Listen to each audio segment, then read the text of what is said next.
Good evening, ladies and gentlemen. Welcome to a map making stream. For once. For once, there's no, well, there was a big release today, but there's no snapshot and everything. I don't have to do anything because I had a video prepared. So that's nice. You're looking at way scroll down on my world screen. Let me try to adjust the volume here. Let me know how the music is. If it's too loud, too low. But I have been working on upgrading Entrapment. Some of you have seen it. Well, the short of that, long and short of that is, it's not really in a state where we can really continue it. So I need to have a good debugging session with just me and my alt account on that, and it's probably going to be fairly boring. But I have this whole thing, Build Off Parkour, and it's I updated it for 1.9. I think I upgraded it for 1.10. Apparently it's 1.9 pre-4. Okay, so never mind. It hasn't been updated in a long time anyway. So I figured that might be appropriate to just take a look at that and upgrade that. And because this thing is nice. It deserves to be playable again. If you haven't seen this, it's basically a parkour off game. So there's a little control here. This is the little sort of lobby area only, with a little parkour game with blinking blocks in it and stuff. But then basically what oh right, I covered this thing. What it is basically this area gets replaced with an arena, and those arenas are really? Okay, here we go. Where? Okay, here are the arenas. So you play in one of these. Super dramatic music moment. And basically what you do is you get a number of blocks, and you get to either try to go from one of the lamps to both of the other ones. I appear to have a music on random. That's not really what I meant to, but that's okay, I guess. Let's see. Let's do that instead. Yeah, now it's a little bit of a dark area here because this has been covered over. I think we'll try to open it up. I think I did this because you could see all of this stuff around when you... if you went above the arena, which you... Hello? Let me up? Here, which you can sort of get up to here or something when you play, when you're in spectator mode. So I covered it over, so it would be nice.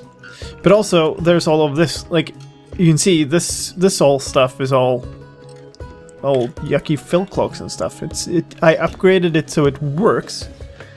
Effect blindness, yeah, maybe night vision is better.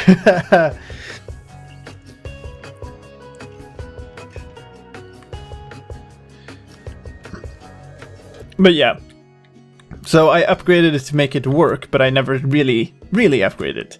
So what we're gonna do today is we're gonna upgrade it properly. What? Why am I hearing myself all of a sudden?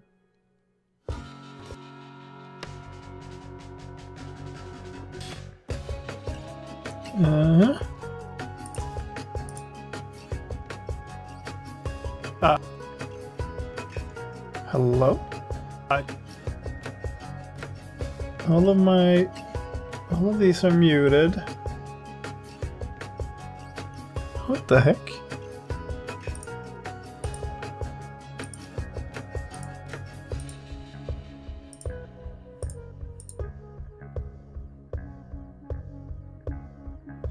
Excuse me for a second here. I need to try to figure out what's going on. I'm getting random clips of my audio from the stream out into my speakers, which probably means you get them double as well. Now I'm not hearing. Now I'm not hearing anything anymore. It's super weird. Yeah, this is muted. That's muted. That's muted. So I have all three streams open, but they're all muted. I don't know what's going on. Incredibly odd. Whatever, we'll keep going. We'll keep going until until it happens again, or if it doesn't. But yeah, I'm gonna do what I started by doing on entrapment, which is basically go through all of the commands and move them out into functions and stuff to as far as a degree as possible, and then we're gonna make those functions run the game. But first, I'm gonna try to uncover this thing. If I can figure out, this is negative z. So if we start, let's say we start over here, maybe. What's this? This is negative x. Okay, fine. So we'll go from here. And we're just going to do a fill on this block to...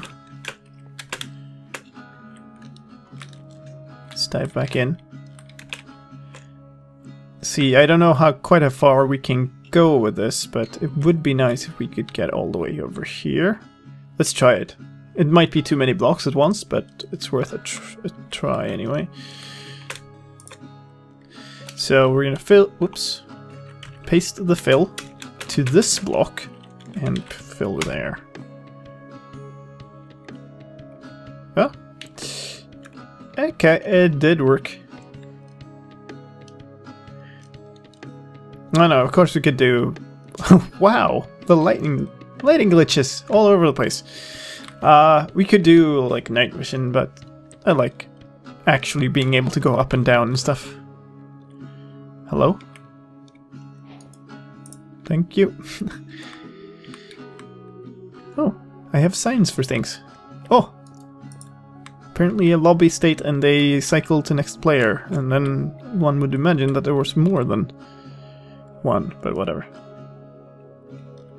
Let's make the gamma and options. Yeah, but then I might as well just do a night vision potion.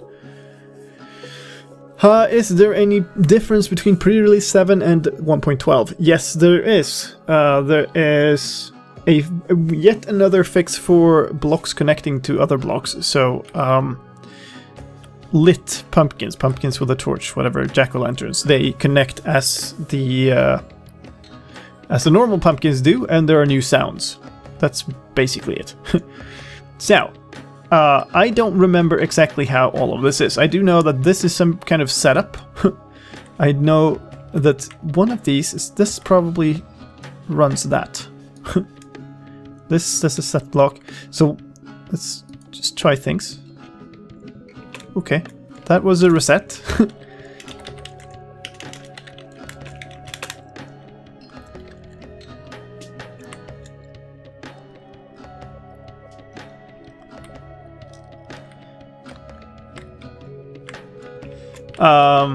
And then this, I believe, sets player? What's player?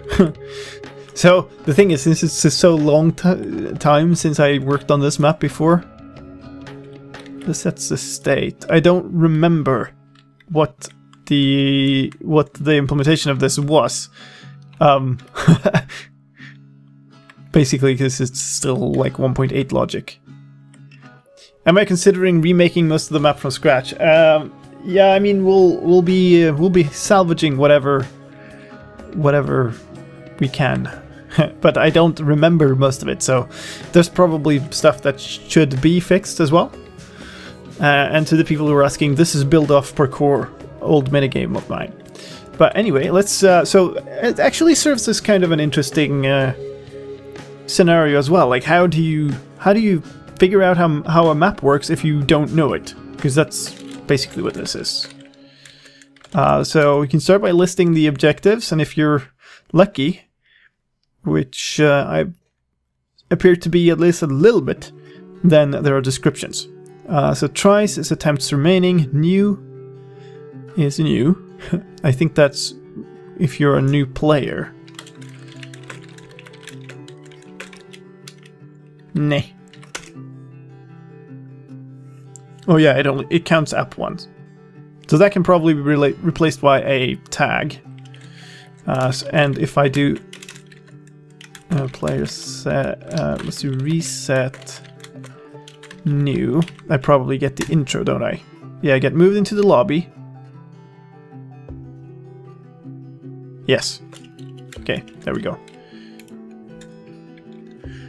So that's going to explain to me how the game works. And that all appears to be working fine, which is nice.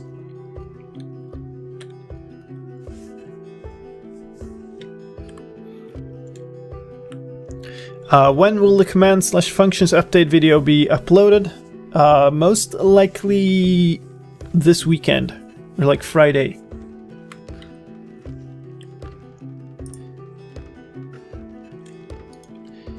Alright, so maybe we can start by finding... So this fill clock is running. And that might be... This is some teleports here. Needs teleport, should spectate. This appears to be the intro message. What did that say? Welcome to this by me. And that I think was this message right here. Yeah. So these things could definitely be moved out immediately. How is this looking? If I recall correctly, the way this map works, the way this map turn on the narrator. Oh god. I don't think we want to do that. You're just listening to the narrator all the stream.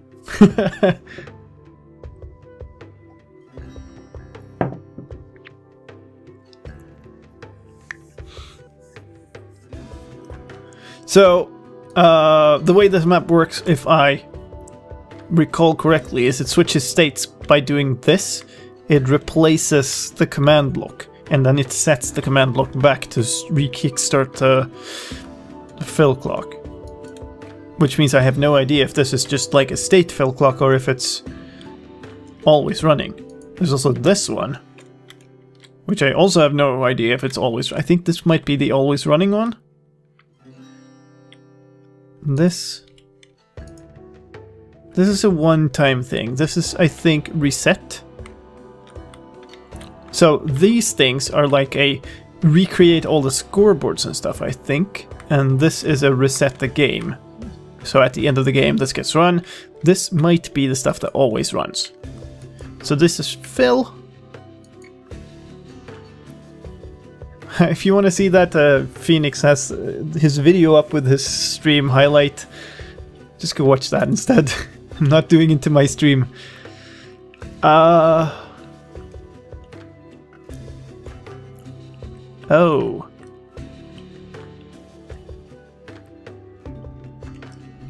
Interesting. Why is this running? Yeah. I would not have thought that this was... So, the S and the P and the stuff here, so you have... it's executing off of an entity called S, and S is for search, and it's detecting a redstone lamp. So, because we didn't have structure blocks when I made this map, which is another good point, maybe I should be converting these to structure blocks, which simplify things a lot. But basically what it did was, it cloned one of these arenas. And that's all good. So now we have an arena in there with 3 lamps in it. Now I need entities at those lamps. So what it does is it creates a whole bunch of armor stands that covers the arena from the bottom, I think, and then they go straight up. And for each time they go up one, they check if they are on a lamp block, which is this stuff. And if so, they rename themselves to F for found. How large are they? That's a good question.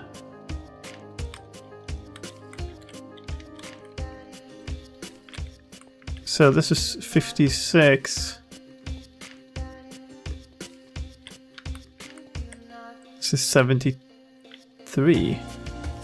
74, I guess.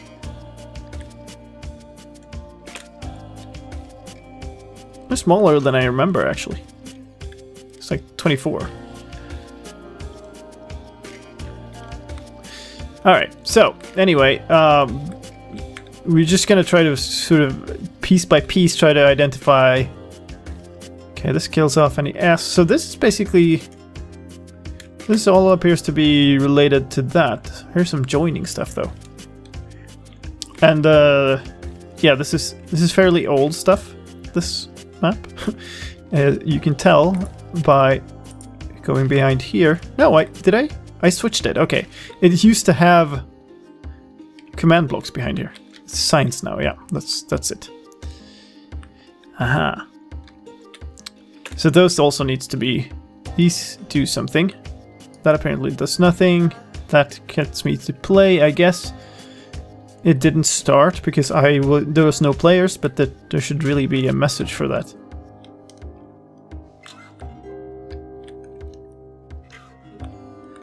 Alright. Well, let's maybe just grab something to just try to move into a function. And maybe, why not start with this thing? So this is the intro message. And now let's experiment. So I've set something up here. Let's see if that works. So you now see my editor. Haha! So I'm just going to paste that in there. And we're going to save this as something, if I can even find this folder. Because, yeah, it's very old, this game. Build off parkour. Oh. I have a folder called Build off parkour work. I wonder if that's what I should have been using.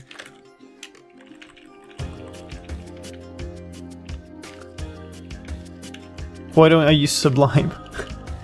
Well, because I like Notepad++. Okay, we're going into data, functions, and then we're going to... You can't see any of this, and I'm sorry. So I'm telling you. So, under functions in this map folder, we're going to create a... Let's call it build off. Because why not? And then I like to have like a second level. So... Or maybe we'll start here. We'll just do build off, and then this can be called intro.mc function. Alright, so this file is now called intro.mc function, and we're going to try to find all of the pieces of the intro that are related to that. So we're going to kill that command block, and then take a look at this one, hopefully. That is not the next one, which would have been nice. Neither's that. Oh, really? Okay. Here's another one. That's 150. That sounds pretty good. That must be the next one. Kill that. What am I looking at? Negative Z. Really? Ooh. Oh boy. Okay, the fill clocks in this are turned the wrong way around, kind of. Or it's not my standard way. I think I did this before I standardized. Where are all these things? Here you go. 300. If you fail the course 3 times, you're out of the game. Good. That was that one. Kill that. Oh wait, these are Z blocks. So these ones come first. Dang! That goes in between. So that's 200.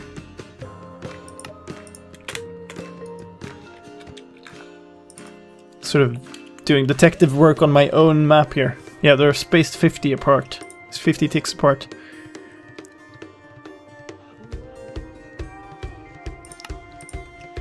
And then that 350.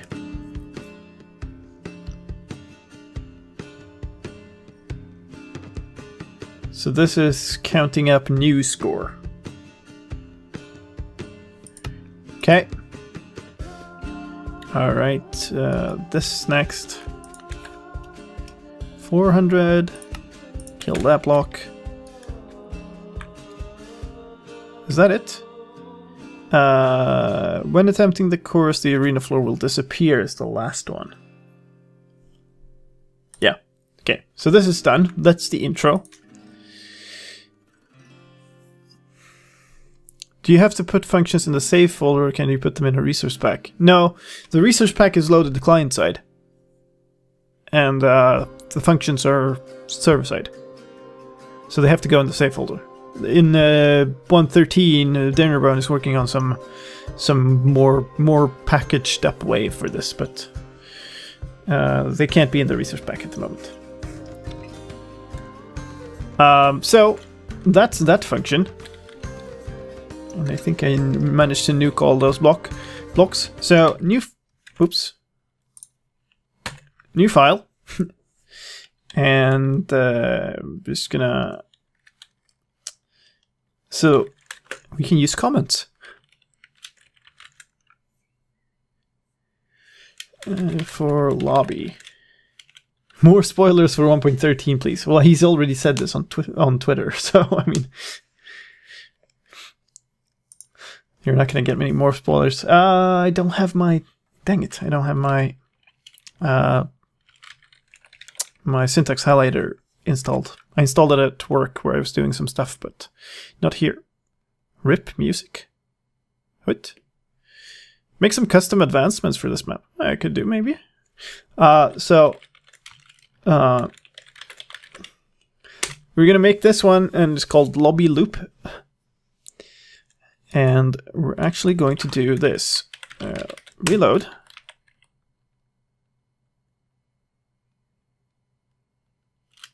Okay, we're gonna do this then. Game role send command feedback true. Reload. There we go.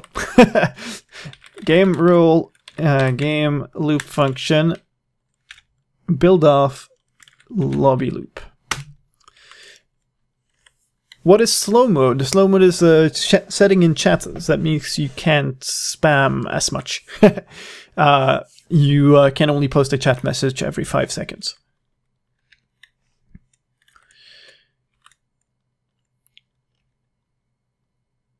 I remember back in the 1.3 update of this map when you recorded some gameplay and everybody's bodies were invisible except mine.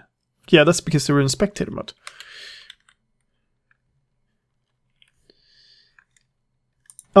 So now we're gonna be running. Can I put the music back? What?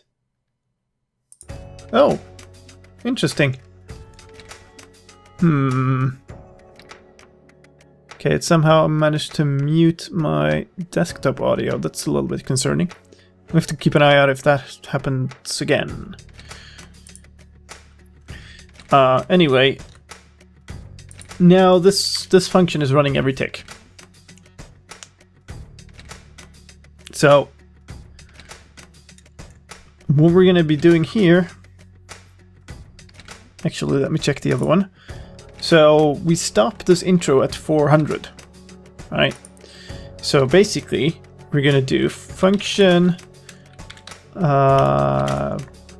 build off intro if somebody has a score new that is at least, I guess, 1? When does the first one start? First one starts at 100. So it's actually pointless to do it if there's no one with a score that isn't between 100 and 400. And then we're gonna do players add.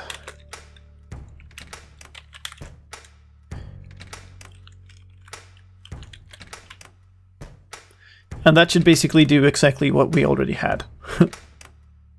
Actually, it was a replay mod being buggy. Yeah, I remember it being buggy in some way. It showed heads of spectators floating about and stuff. I need to find what counts up the score of new. Apparently we're giving everybody saturation all the time too. Alright, these are fill, these are instant health too. That's pretty good. We should probably not let people die.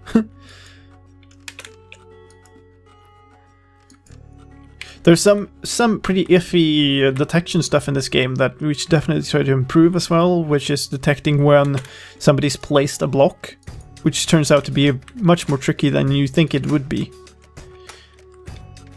Because basically there's no trigger for now the player placed a block. And it's potentially we can use an advancement trigger for that now. But before you could, there we go. That needs to go away. And that's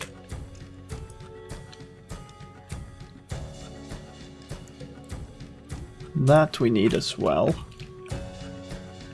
That spread place just randomly dumps somebody into the lobby, by the way.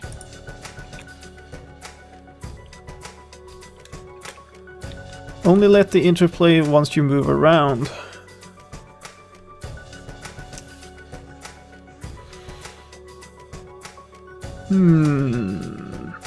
Yeah, we can look at that. It should, like, now that we have stuff in functions, it should be simple to fix that kind of stuff. So, let's go back here. Reload. And now we should actually have that in our system. New is still counting up, or it's counting up again, which is probably good. Reset my score. Puts me back in here. And when it hits 100, it should start. Yeah. So we have moved the first piece of logic out into a function. That's awesome.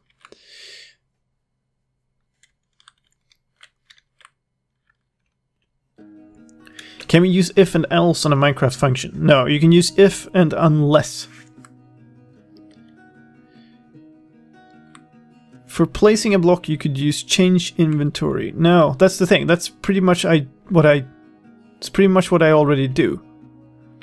In here, I look for the inventory count changing, but the problem with that is the placed block.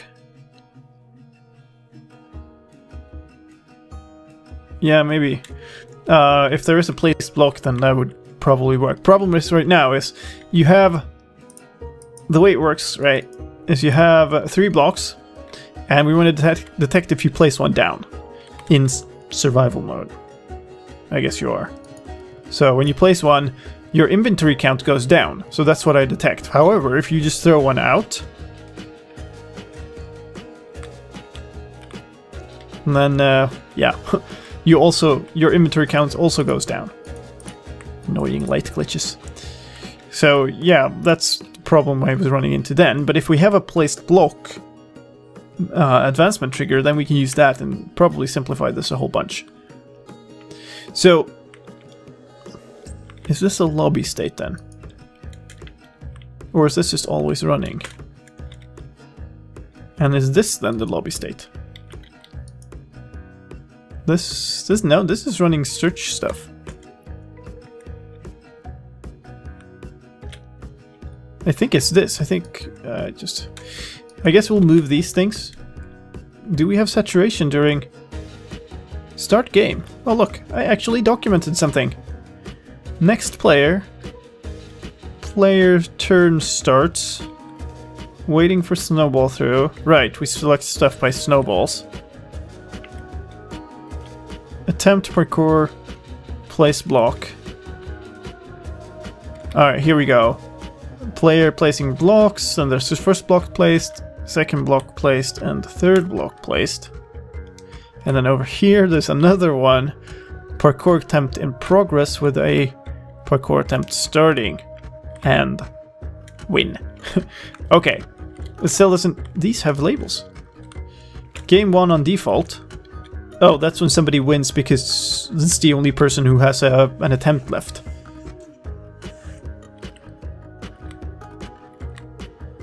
And then reset. Right, so this is reset. What's this then? Oh, this summons all the S armor stands. I see. So if we trigger this, it's going to summon a whole bunch of armor stands and they're going to search for lamps in there. That's also going to become a function.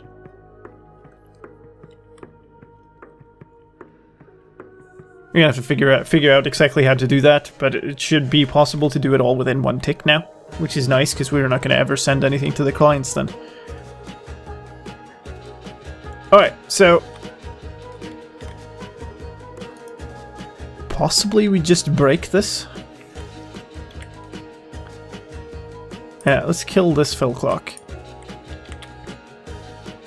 And let's maybe grab a sign. And just place a sort of lobby loop question mark. So that's what I think this was. but I'm not sure. And I think, let's see, start game would then set this block right here, which is -25, 11, 2. Ooh, that clones this arena. Spread players. Fill with redstone. I'm looking for something that basically sets this to be something like obsidian or something. Reset tries. To 3, that's... Oh. 23, -4. That would be this thing then. No. That's 11.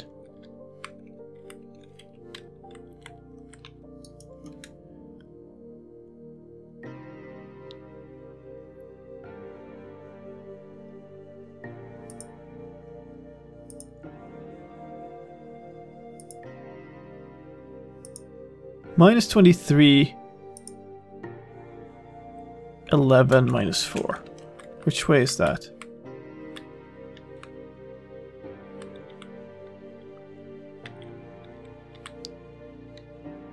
That's over here. Oh. Okay, yeah, that makes perfect sense. So we trigger this line so we create all the armor stands. That's what's happening.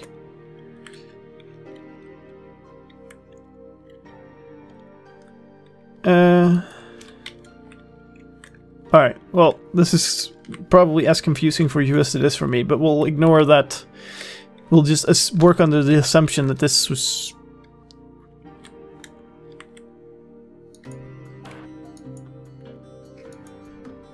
Mining fatigue? Mining fatigue?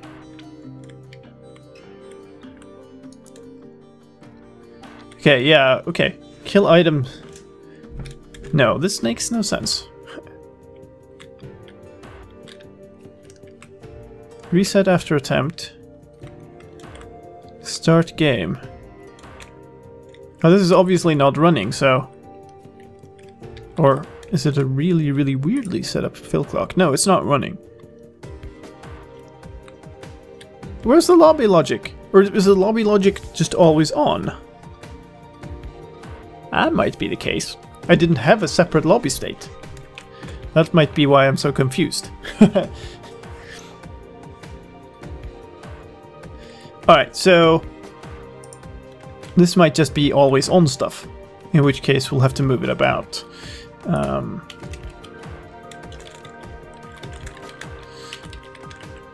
There's also a question. Let's move back to... Let's see if I do that. Okay, that still works.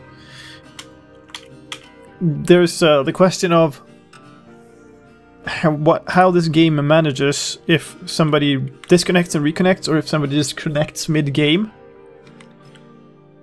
So that I have no idea how well this game stood up to that. But we'll copy and paste a bunch of these things. Just get rid of them from in-game. Alright, now the items drop because this fill clock is off. Yeah. So, we have instant health saturation, and there was something else here. Down here, wasn't it?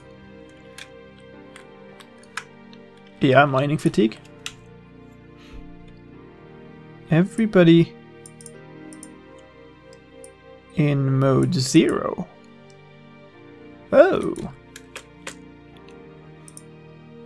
Yeah, that seems like it's more... Scoreboard team join gold. Okay, so we join the gold team if we're... if we're not on a team. Which, yeah, so that appears to be the case. I'm on the gold team. So if you check down here in the...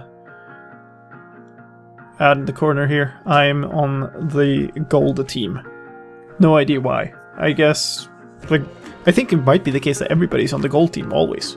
It's just a color thing.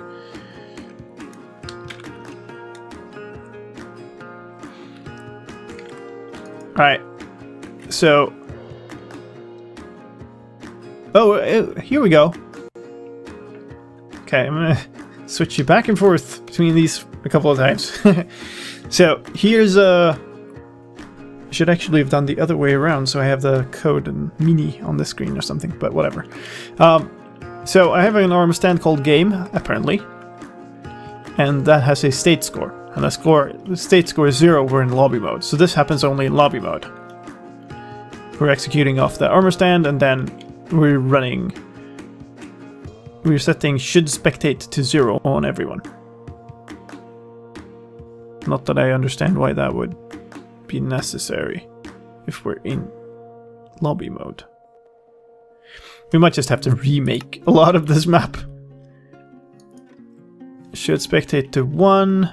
That's if we're in state 1. And this is also if we're... Wait, state min equals 1. So this is also if we're in state 1. And then we teleport. So, as far as I can tell, this is...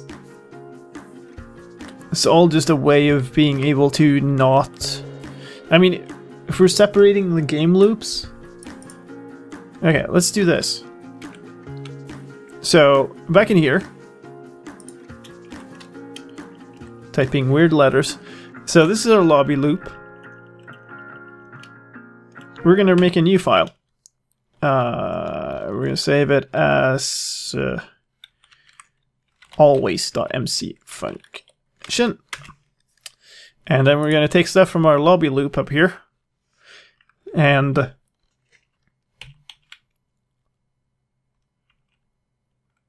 this is probably a good idea, actually, to just run always. So if you ever spawn into the game, we're gonna take and add like 1 to your new score. We're gonna make sure that you're in the arena, and we're gonna run the intro, and then we can look later at if we want to make that only run once you've moved or something like that. But we're gonna take that, and then we're gonna take all of these things, and they're just gonna always run. So we're gonna remove them from the lobby loop. So in here, and then we're going to try to categorize these things a little bit. So intro stuff. This stuff is sort of player state management, to be fancy. And then we don't have to care about this stuff because all of this should spectate stuff will just run when we are in the game mode, not when we're actually in the lobby mode. So now we just have to figure out what we need to run in the lobby mode, which really shouldn't... Why actual mining fatigue? Why not just game mode 2? I can't remember. I think it was because if I put you in game mode 2, then I have to put lots of NBT tags on all the items that you get.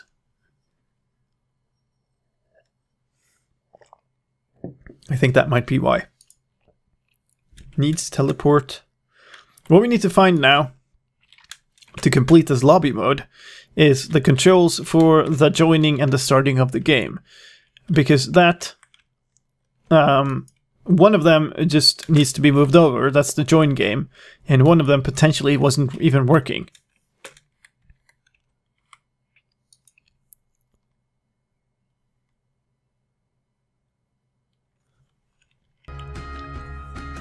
There we go again.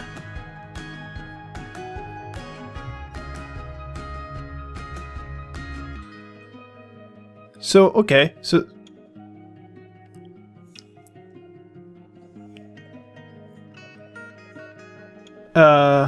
something switched off my audio.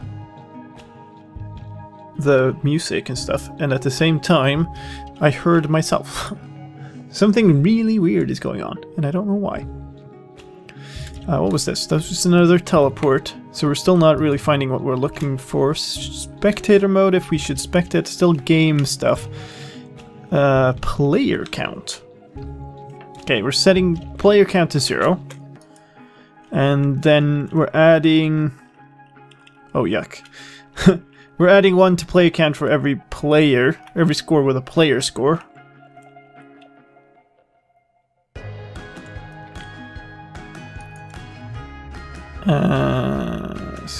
Add.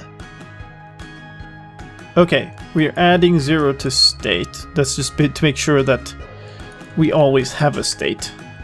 I'm not even sure we will need a state anymore after we're done with this, but... Kill... Wait. Name equals game. Oh, hey, Max. We kill any items with a state score of 0 or less. Oh, here we go. Player set type equals item state 1 if they are redstone. Why?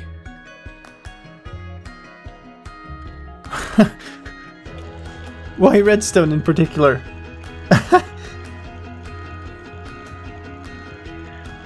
And this isn't even setting it to 0. This is just adding the state 0 to the state of the game. And the game is their armor stand, so... Unless the items are called game, which would be silly. But why is redstone allowed? Why can I drop... Why can redstone drop and nothing else? Okay. Okay. So because I was using redstone out when I was building the stuff out here, maybe? Alright, then we have this fail clock is also running. Let's turn that off too. And try to figure out what this is. Alright, this is the search part, so that needs to run at the start of the game. So this. Redstone must live on. Yeah.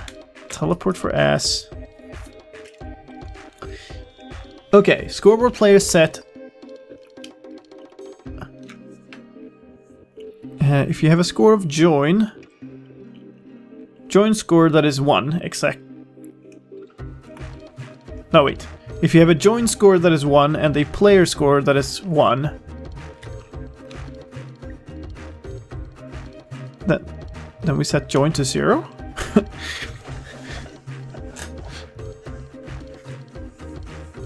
Me from 1.5 years ago would have a lot of fun at how confused I am right now.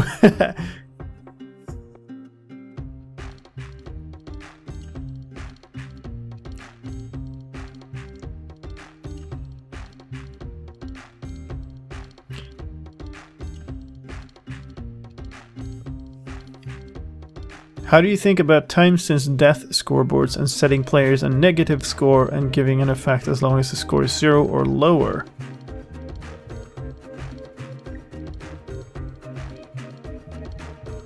I'm not quite sure what the purpose would be. Which version of the Minecraft was this map originally made in? This was a 1.8 map from this beginning. You score instead of 1 instead of a tag, I think. Yeah, but there wasn't any tags back then, so it's all tag scoreboards in this one. What I'm wondering here, though, is... Okay, so this will run first. That's just a teleport. Then that will run. So this sets... If you have both a join score, what does this sign do? That's the next... I think this might set join, not start.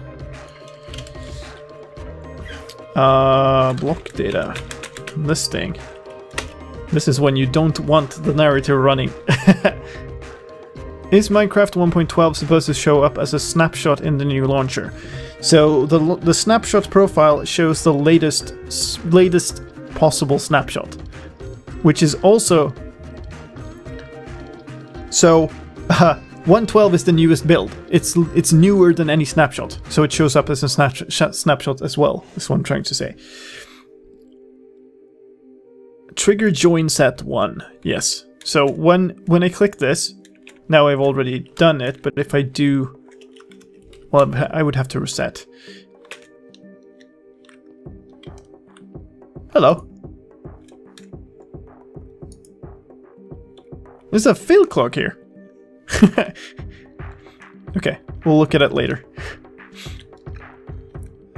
Are functions a lot harder to code than command blocks? No, they're much easier. You get much more of an overview. Let's switch back to the game view for a bit. So you're not actually... looking at the code as much right now. Start. So the two trigger scoreboards. Scoreboard objectives list. Two trigger scoreboards are called start and join, right? Where's join? Join is trigger. Yes. So there's two trigger scoreboards. They're called join and start, and both of those are triggered from the sign. Now we're getting somewhere.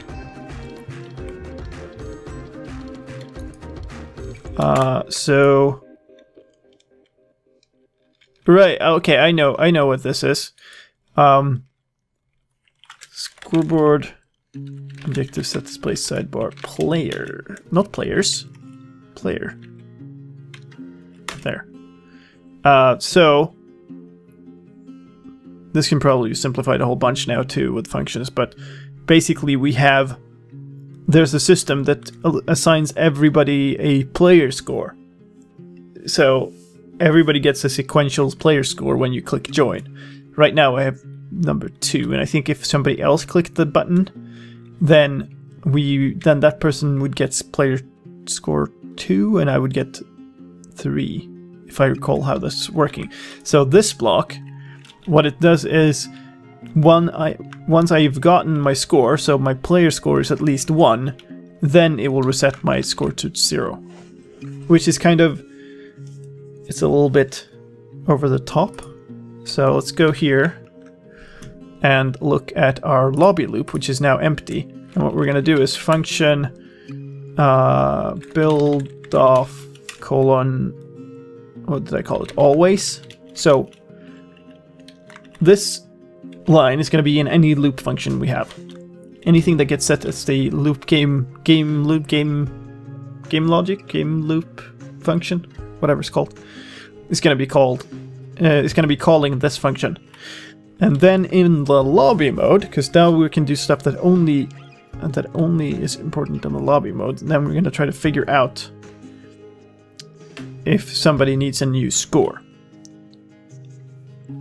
So what we're going to do then is we're going to do players set for anybody who has a score of join that's at least 1. So this is anybody who's clicked the sign. We're going to set their player score to 0. Now, operation player, I think this, wait, yeah, player, a player,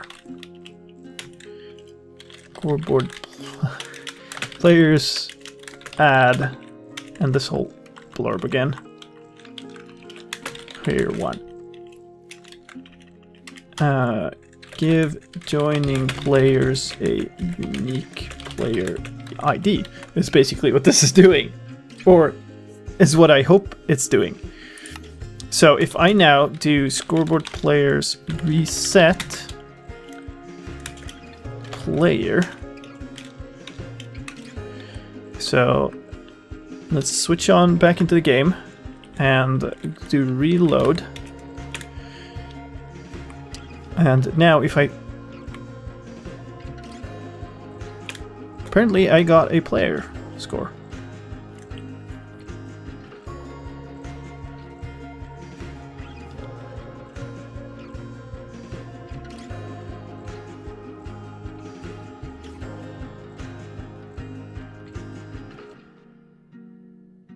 Can you make it teleport you in the center of the level? Yeah, it already does, but it's a little bit glitchy. It doesn't work. So what? Okay, so hold on. We need to set display sidebar join. So my join score is 1. That's no good. Scoreboard here. Scoreboard players.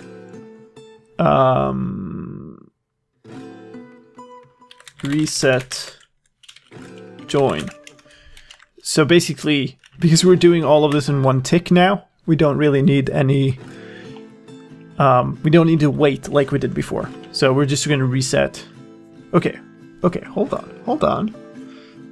on a second. What happens if more than one person click this sign at once? Why is line 6 necessary? This will... If I didn't have this line, then every time I click the button, I would increase my score by 1. Because I would take the maximum of all players, which is my own score, and then add 1 to it. Which would be bad. So we reset. I mean, maybe what we should be doing is not do anything at all.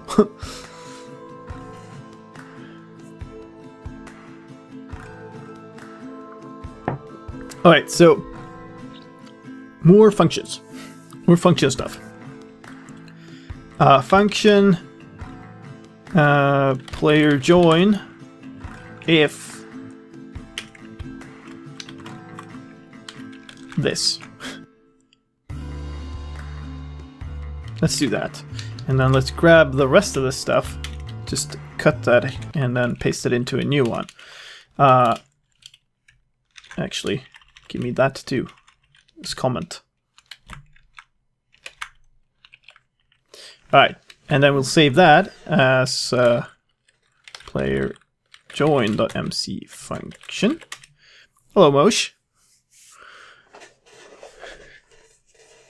How's it going? Alright, so what I'm looking for now is we're going to select one of these people. So let's assume 2 people click the join sign at the very same tick. That's the situation we're trying to deal with here. And what we're going to do is we're just going to pick one of them and do this. And then we're going to run the whole function again if we need to. So scoreboard players. Actually, we could just do at P for all of these instead. Should work. Should work. I'm not sure I want to do that. Let's switch back to the lobby loop. And I'm going to switch this.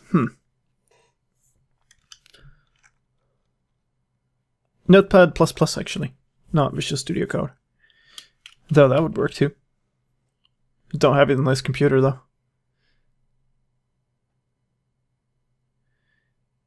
There are no players with join more than 0 after the first command. There might be. It's not the join score that we're setting. It's the player score. It's the join score we're testing. Build of parkour. Mosh. Good old.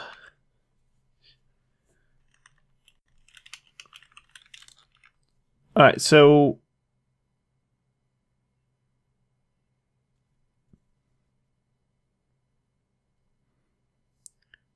Alright, we're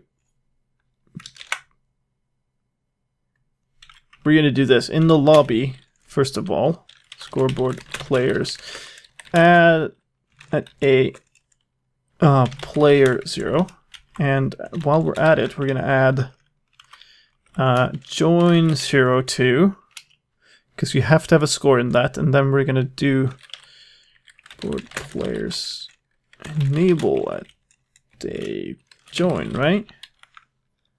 Switch back to the game for a second. I think there needs to be a command block that's running that somewhere here. It's a very easy mistake to make, Suncat. So that would... Where would that be? That would be somewhere on this thing, I guess? No, that would be over here. It makes sense to be over here somewhere. Enable at a start. So we need that one too.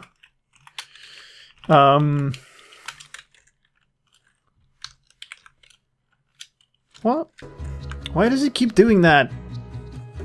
Keeps switching my audio off. I have to look through my key binding. See if that's something. It's obviously something.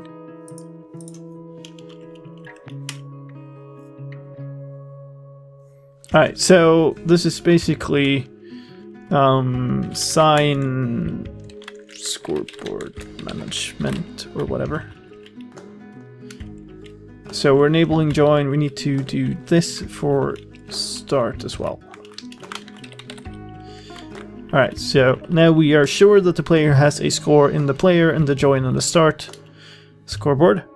And we are enabling them to trigger stuff in the join and start scoreboards, which is done from the signs.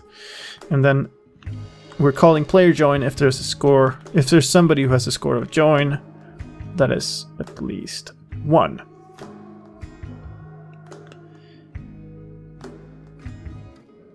Alright, so in the player join function, we are going to do... Yeah, let's do that.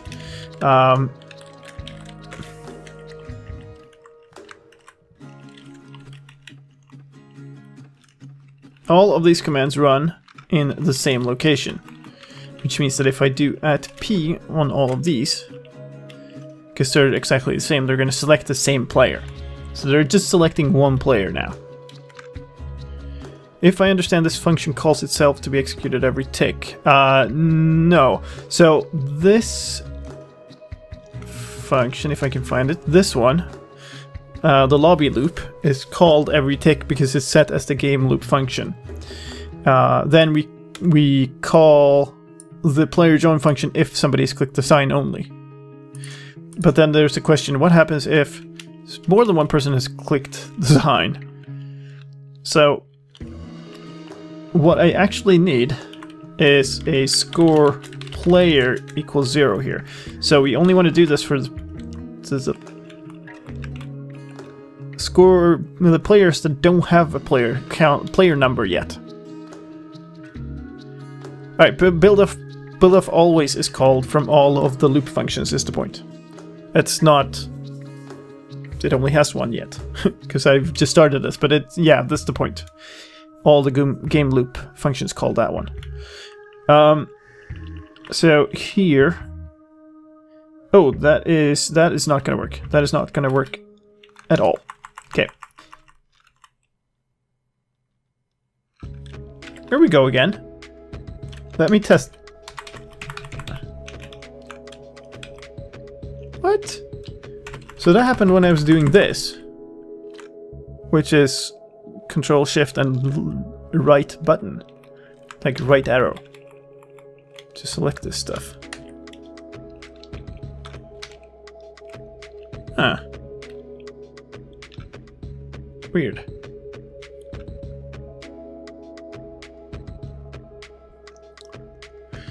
So, we're gonna need to use a tag here. Tag this whole thing. Add joining player. So now, from now on in this function, we'll be using this instead. Tag equals joining player. Because at this point, we'll have changed the player score. So we can't test for the player score anymore. But the point is, we want to do this for only one player. So now we've done it for one player, which means that this, and then let's remove it before we do anything else. Tag, tag equals joining player, remove joining player. Okay. Hey Alex, do you think we're going to be doing a playtest today? Very unknown. Depends on how this goes.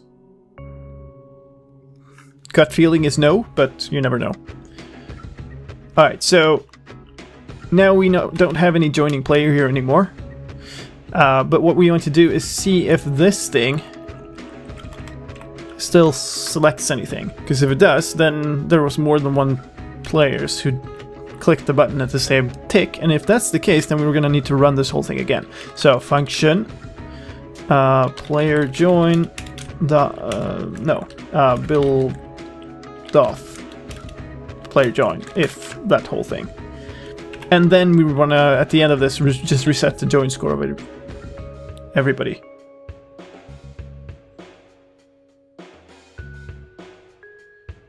Alright, so that should give people a unique join score if they click the join sign.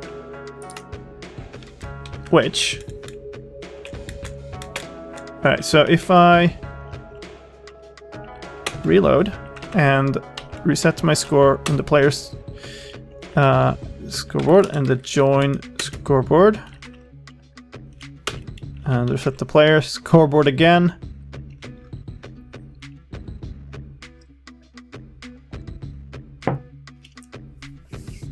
but I say it does a recursion actually. Yeah.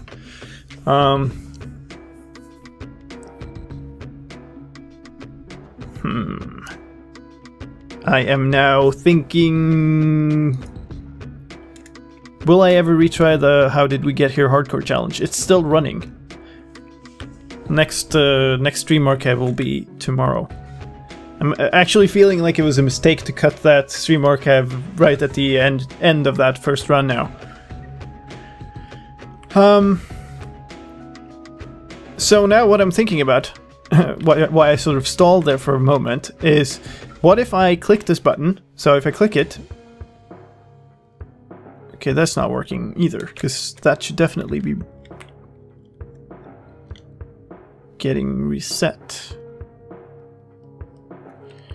Okay, okay, I see one mistake immediately, and that's this.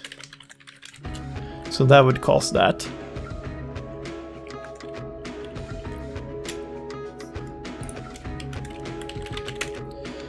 There we go, now it's reset to 0. So, where's my... there, player. Okay. So, if we reset this again, now I have no player score. And now I get a player number of 1. What if I disconnect at this point? And somebody else connects, and that somebody else clicks the button, and they get a player score of 1. And then I reconnect. Then we have a problem, because now our player IDs are no longer unique.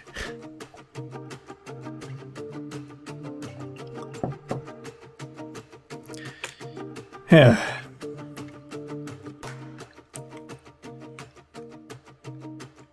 That actually goes... That's a problem always. Dang it. Okay. What we might have to do is we might have to just set a flag saying I'm joining the game. Sphinxy, will do. It might set a tag that says I'm joining the game, and then once we start the game, we give everybody IDs, and at that point we also reset everybody's joining the game thing, including people who are offline. Give me a second here. Just need to check something.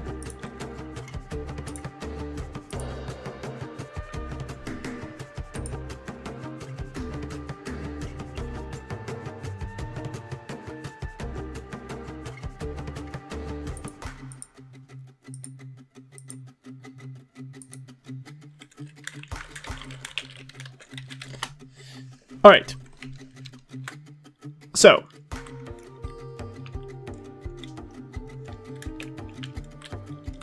Now that we have done all of that, let's immediately change it all. Let's see if there's something left here. This we have copied already. That we have copied already. We're going to try to sort of nuke as many command blocks here as possible. That we haven't. This is player management, so we've replaced that with newer and fancier stuff.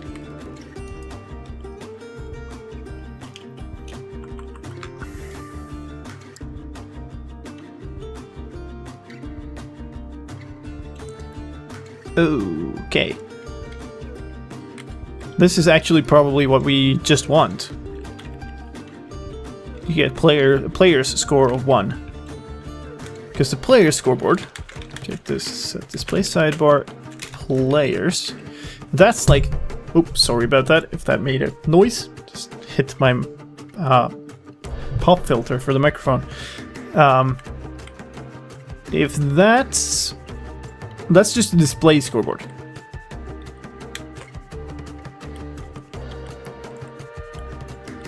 I want to know how to use the Ender Dragon's health bar as a timer. I guess that would involve having an Ender Dragon somewhere and then just continuously damaging it a little bit, so it keeps... And then when it's dead, your timer is up. Assuming you want to count the time down.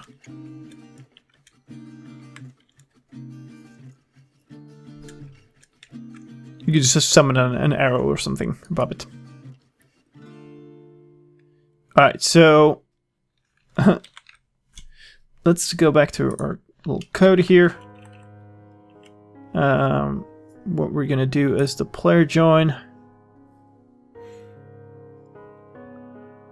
Let's keep that function actually, because we'll be needing to do exactly that. But instead of this, in the lobby loop function, we are going to just do scoreboard players set. Everybody who has to press the join button gets their players score set to 1. Yeah, I mean that doesn't do much really, but this avoids letting players have direct access to a scoreboard that's actually important. It's sort of a minor point, but if we just went directly on the join scoreboard here, then players could set that to whatever number they want, not necessarily just 0 or 1. And then we can just do this. We'll take this line, move it down here, and do a set instead.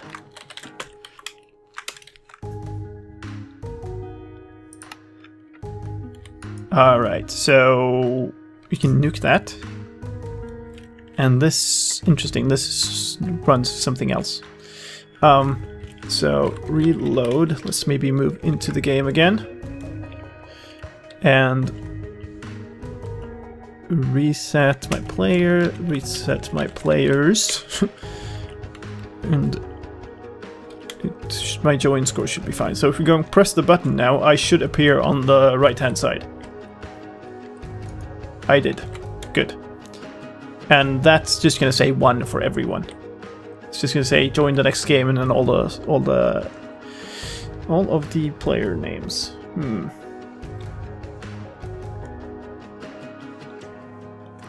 Do I have a laptop somewhere? So join in with a second client here, but we can work under the assumption that that works for now. Just entity data health, that works, but that doesn't let you count it down. So you'll need like entity data commands in a long line. Alright, so let's switch ourselves back into here. Basically what we're looking at now is the trigger for the game starting, which is going to be a bigger thing. Is it also possible to no longer join? So you've been in the you've clicked the button and then you change your mind, is what you're saying. That's a good point. That's not possible currently, but we could definitely have this as toggle. This is not entrapment, this is build off parkour.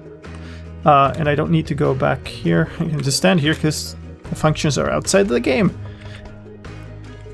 Let's switch to the code. So that would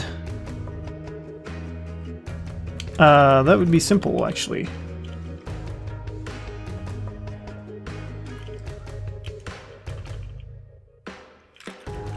What we're gonna do is this. This is gonna be players instead, and then we're going to do this.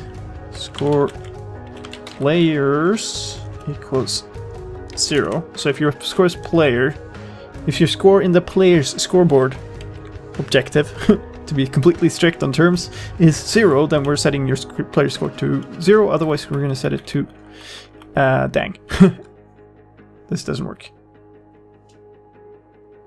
Let's do something fancy. Do I have a constant scoreboard? I do not. Add const dummy constant table. Scoreboard players set. Can I?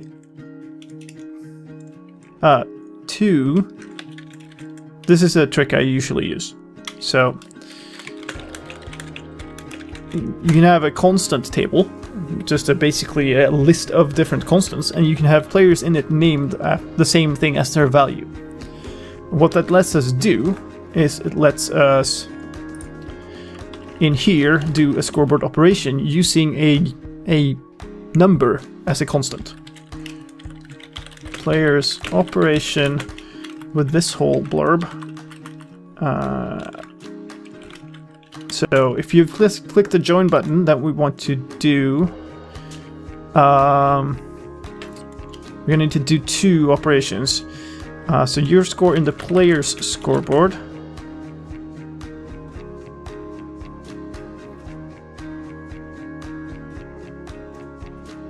Dang.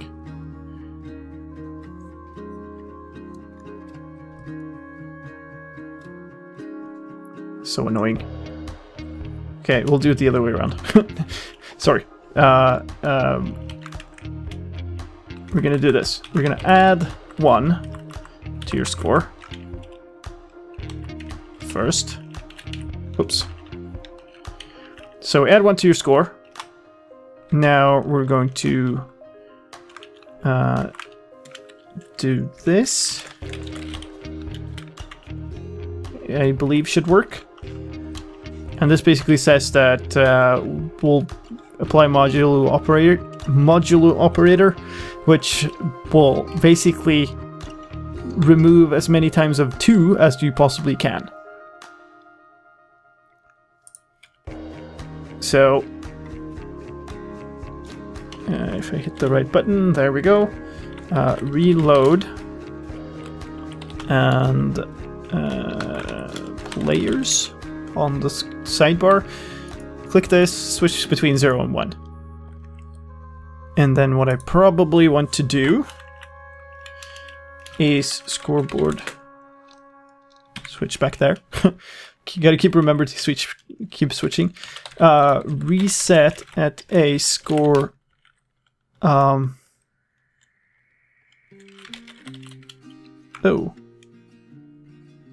Oh, dang.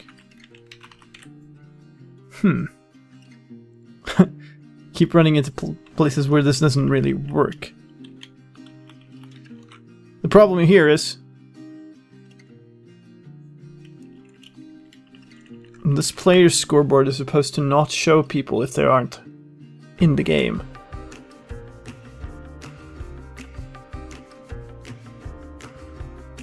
Ooh. Alright, so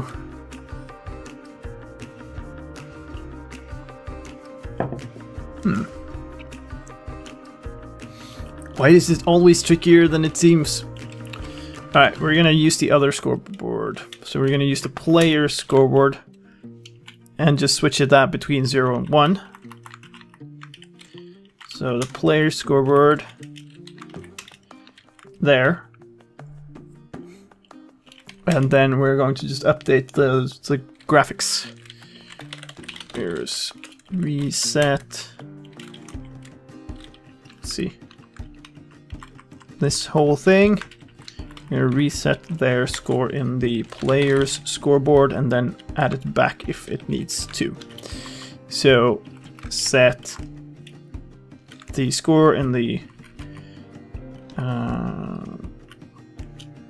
and score player min equals 1, players 1. There. Now I think I might have something.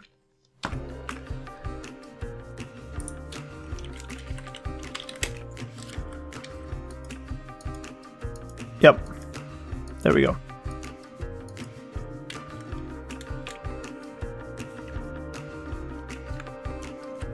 Alright, so with that done, now we can go back to what we were talking about the second.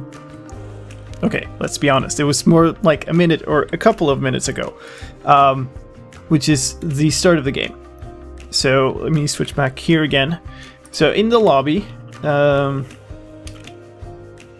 let's just join sign click handler, whatever. And then a start sign click handler. Now, anybody can start the game. Everybody has like permission to just click the start button, but there's a bunch of conditions. So if we look in the game, there's this thing which says you have to have 2 players to start the game. So if the player count is 1 or less, apparently we keep a player count. So, but we don't have to do this the same way now, but we're gonna have the same effect, which is basically we have to have 2 players to start the game. So that's what we're gonna do here. And to do that, I'm just gonna do a function build off try start. If at a, well, I guess we can do at p, score start min equals 1. So if there's at least 1 player with a score in the start objective that is 1 or more, then we're going to run the try start function, which we're going to make now.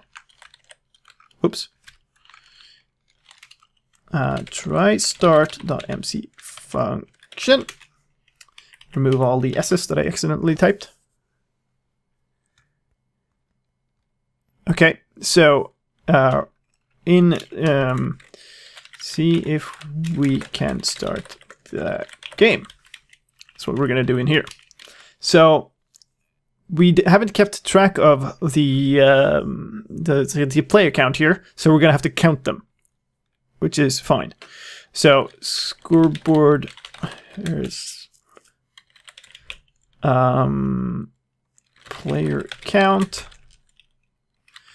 Let's just say, oh, we're gonna have to set it, okay, at e equals, actually, we have a game score, a game armor stand somewhere. This one maybe? Ah, I have been bad. Entity data at e name equals game, custom name visible. This, by the way, is, let's get rid of that, is one of the reasons that I like to use armor stands over area effect clouds. They are visible, and then you can go and look at them, and then if you set custom name visible, you have a visible indicator here and the name, which is very useful. If you're using tons of them, maybe you use clouds instead or whatever, but that's one of the reasons I like using them.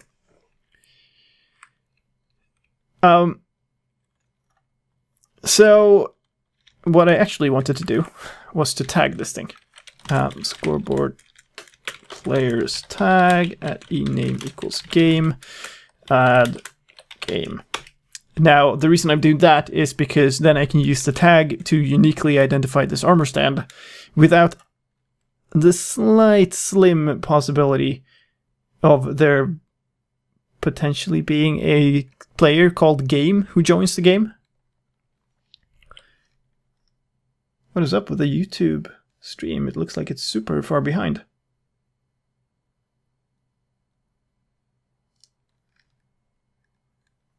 This is really far behind. That's super weird. Okay. Whatever. Not much I can do about that anyway. So,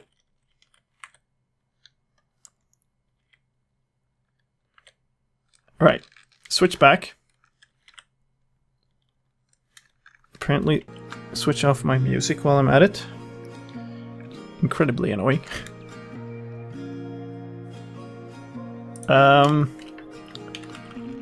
Now we can use that. Tag equals game. This is gonna select one thing, so that's nice. 9.7 delay for you. I don't know. I just looked over at it and it was really far behind. It's really far behind compared to the other ones on my screen. Now we can do execute at a score players min equals 1, and for all those players we're gonna do a scoreboard players add at e tag equals game, You moved to Twitch because YouTube was so delayed. It seems to be very random for people. Like it's like several minutes behind on my screen. It's really weird.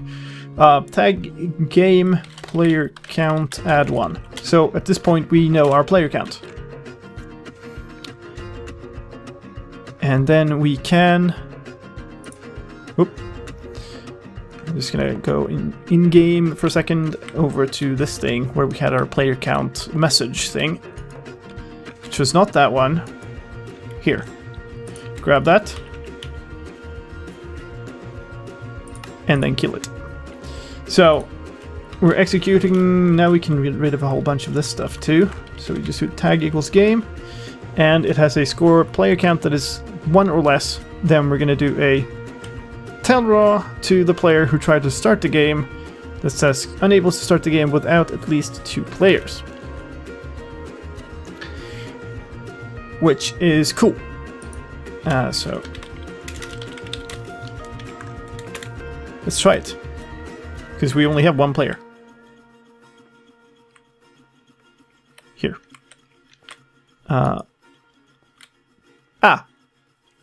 Yes. Slight problem. Scoreboard players reset. No, set. We should be doing that in the lobby function, actually. We should just be... Instead of adding 0 to start, we should just be setting start to 0 down here. And now if I reload the game, whoops, and apparently break the floor, that stops the spam. So...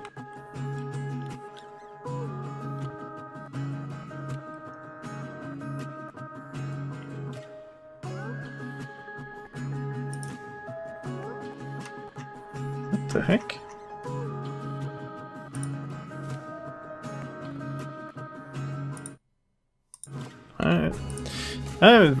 Computer acting weird today, I'm sorry.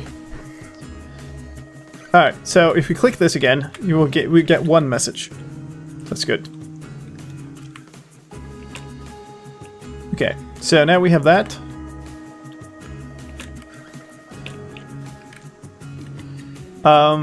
With that, we are going to actually start the game. Which is going to involve all of this stuff. All of these blocks are going to have to move into that. But first of all, we're going to have to figure out how to trigger it properly. Which we're doing in here. Not here, in the try start function. Error message. And then we're going to run start function. So basically, we want a function called start, and we're going to run that if the opposite of this, essentially. So, which actually we can do like this.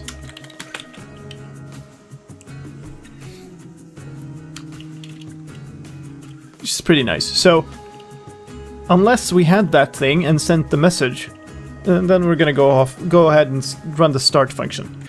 So let's make a start function. Function.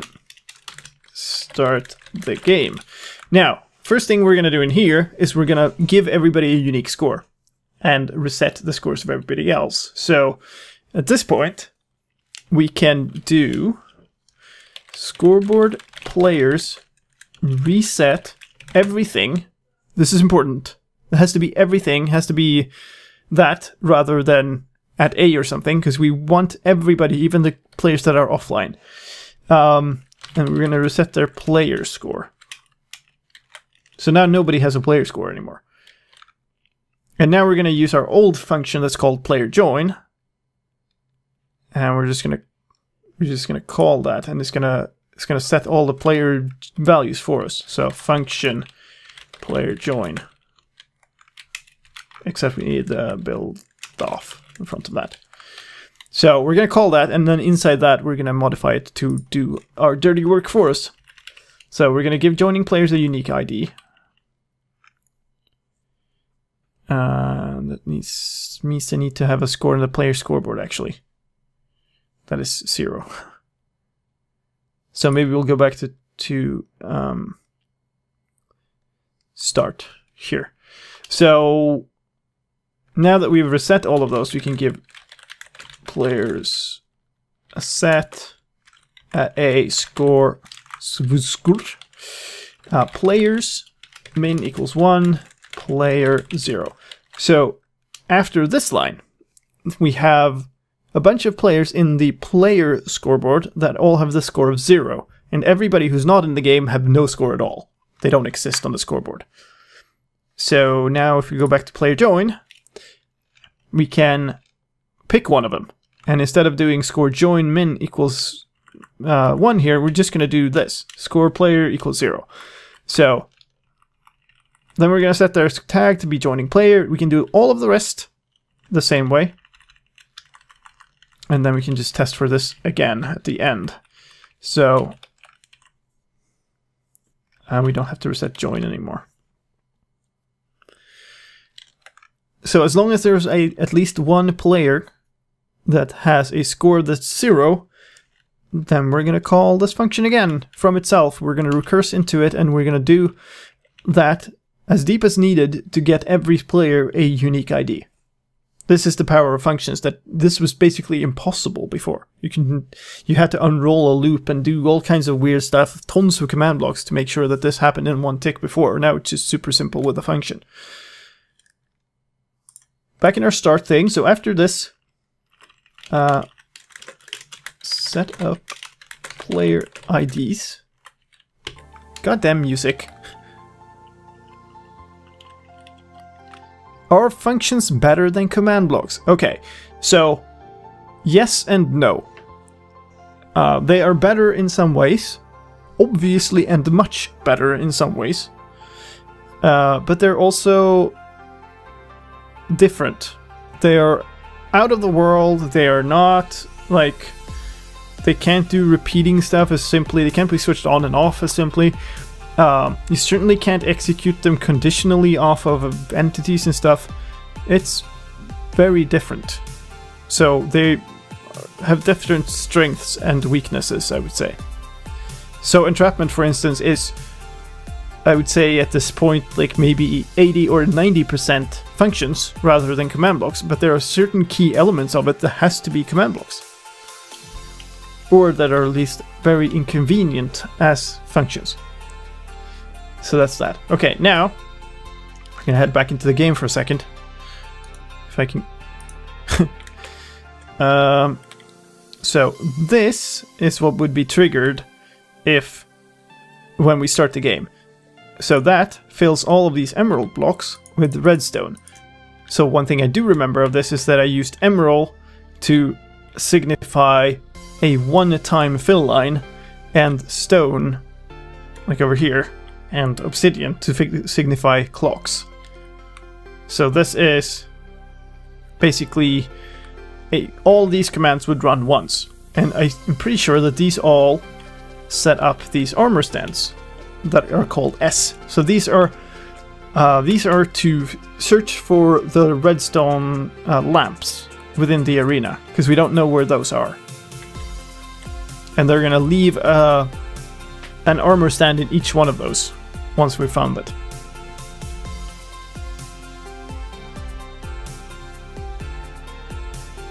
So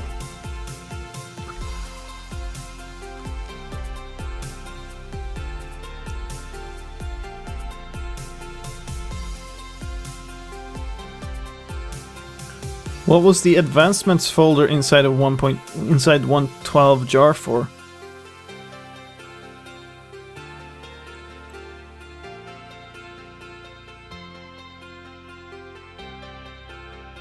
Those are the, if I understand you correctly, those are the global, like the built-in advancements. It's nothing more than that. And if you make a folder with the same name in your custom world, you can use that to replace them or even disable them. Alright, so we're gonna basically steel. This is a very common... No, it's not a common. This is a technique I've used a lot, but it's not a common one.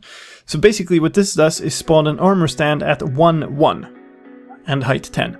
So 1, 1, if we just teleport myself there, 10.5 and 1. Okay. Obviously now I'm in the corner, but the point was I'm inside the arena in one of the corners. I didn't expect to be inside one of the pillars though, but that's fun. So after that we have one armor stand, which doesn't really do much for us, to be honest. So we're gonna summon a second one. It's gonna be at 2, 1. So now we have 2 next to each other, and then we're gonna have fun. Negative, so it's here. Now we're gonna execute for everything named S and summon another armor stand. This effectively doubles the amount of armor stands, so now we have 4. And we're gonna do it with an offset of 2. So if you had 2 next to each other, then we now have 2 next to each other and 2 with an offset of 2 next to those, which means that we have 4, all lined up in a line. And then we're gonna execute off of everything called S, and we're gonna summon an armor stand with an offset of 4. Which means that now we have suddenly 8 armor stands, all standing in a line. And this snowballs very, very, very quickly. So now we're gonna summon, execute for everything called S, and summon an armor stand at an offset of 8. And suddenly we have 16. And then we're gonna summon apparently one at a distance of 17, which is called... It's also called S. We have 16 and 17, I bet.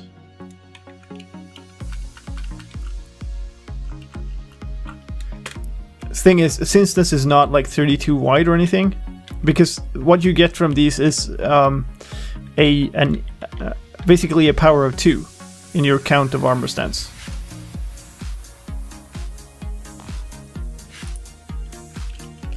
$18, so we're filling in a few.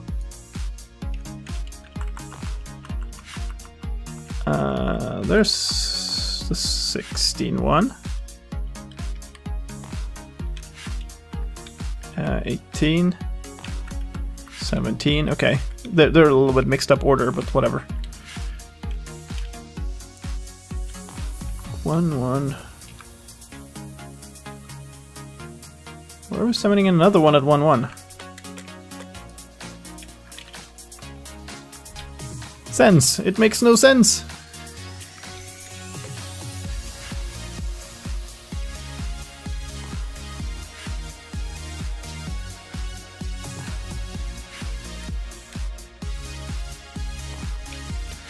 Anyway, we can easily recreate this whole thing in a function, so let's just do that instead of trying to figure out exactly how it works.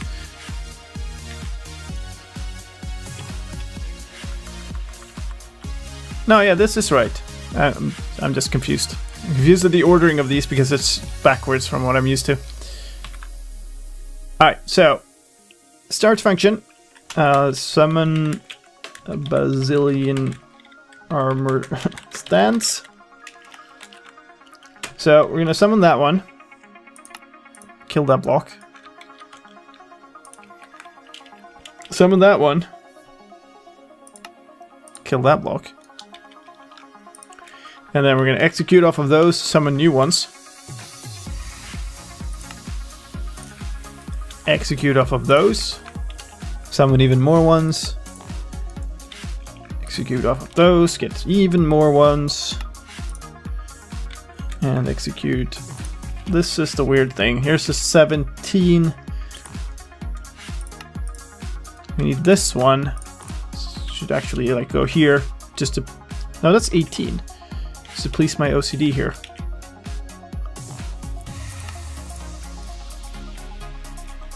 What's this one? That's the... That's an offset of 16 now.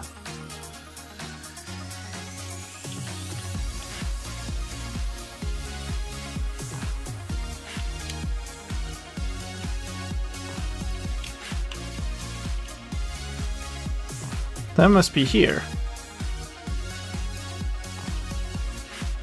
No, no, okay, this is the other direction.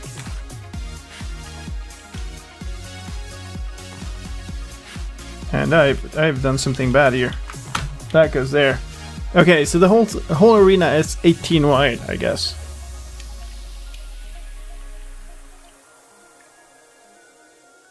Why are we so many? Why are we doing the 16 offset first? Also, make sure you quote all your JSON values. All of these are fine. You don't have to code everything. Alright, these are called T. That's why. It's a little bit of a hack. Now it's all coming back to me. Alright, so because the whole thing is odd, not even, we are creating a couple called T here. So see, these are called custom name T in the middle here, rather than S as the other ones. So those ones are gonna be not really be part of this whole thing until we rename them to S later.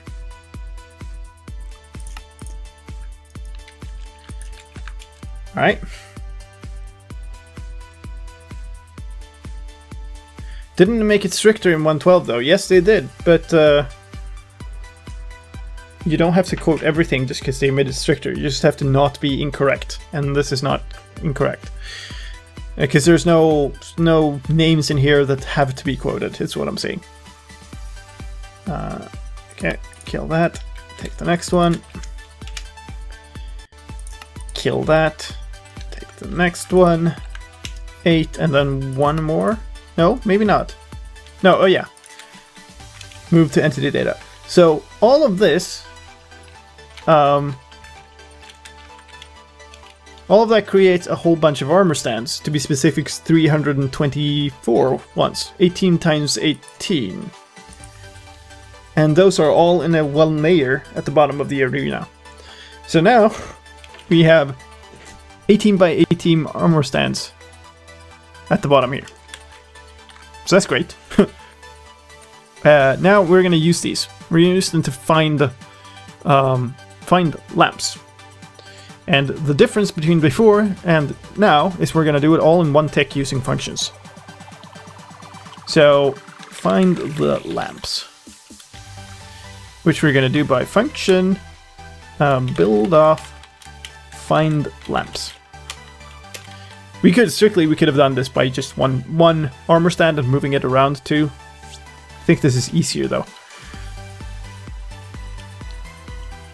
Alright, so now we need a find lamps function. So let's make that find the lamps.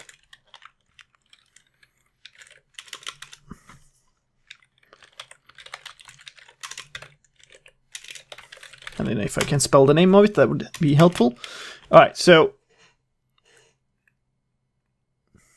don't forget to rename your armor stand to armor_stand. That's a very good point, sir. Or madam. Or whatever you prefer to be called. Let's do that right away. I wonder how many other ones of those I have.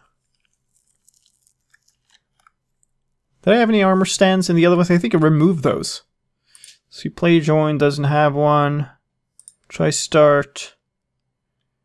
Now this has tag equals game now. That used to be an armor stand selector. That's a very good call though. I've forgotten everything that is in this update.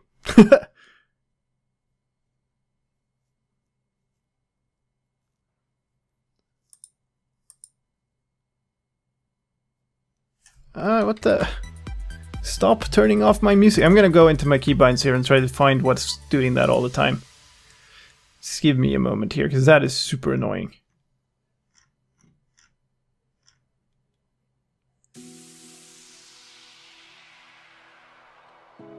Oh, I know.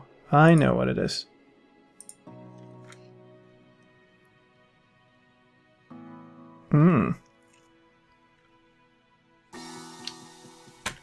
Let's do that.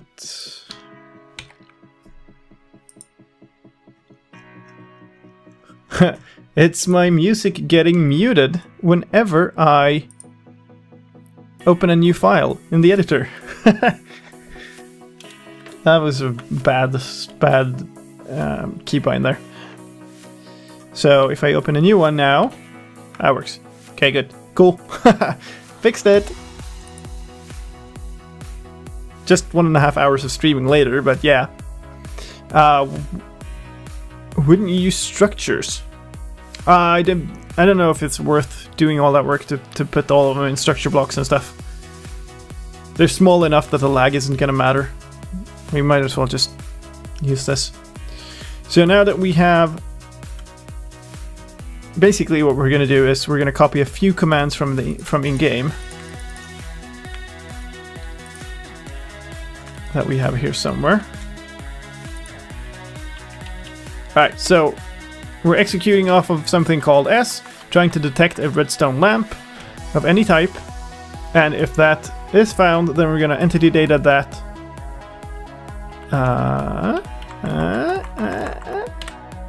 Ta-da! We're gonna entity data that thing to be called F instead. Kill that block. And we're gonna kill anything called S that is at y equals 20 is the keyword here. It's just, this is just a box selector at y equals 20. And then we're gonna run ourselves. No, not quite yet. We need this part too. We're gonna teleport anything called S upwards 1 block.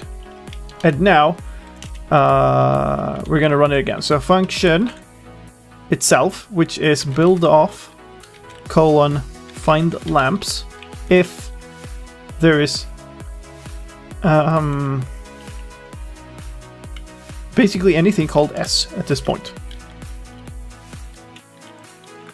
Right. So if we have something called S, then that means we didn't kill them all, and that means we also haven't renamed them all to F.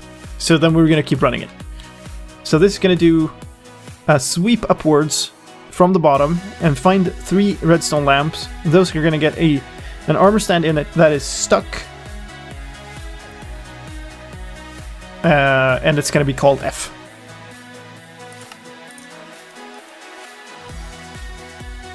And then this is join stuff. Switch back to that. We're basically running out of blocks in this, which is pretty good. This is also join stuff that we don't need anymore because we've done better stuff. This we do need. I think I forgot to copy this. So this is just a thing that says the player will play in the next round when you do the when you click the sign, which is in the lobby loop. So we need 2 of these, right? So if you have a join score of minimum 1, and your score in the player scoreboard is at least 1, then we're saying to everybody that the player will play in the next round. But then we also need a second one, because now we have the option of opting out again. So we're going to do that. I prefer to use the Minecraft namespace for maps. It's quicker to type. Why?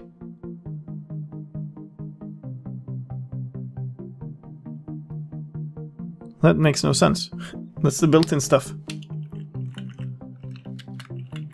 And the game will autocomplete whatever you put in there. So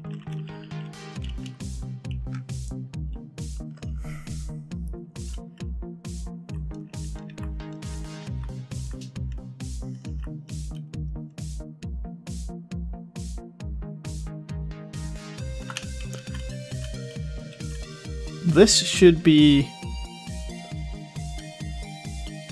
able to replace this with at S, I believe. Not 100% sure of that. Depends a little bit on how. It's this one. Okay, state.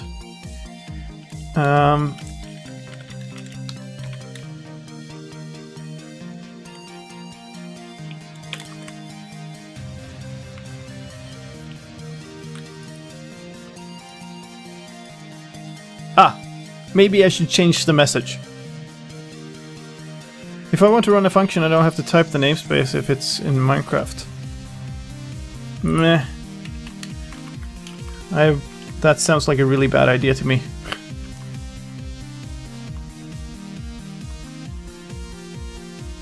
Will not play, I guess.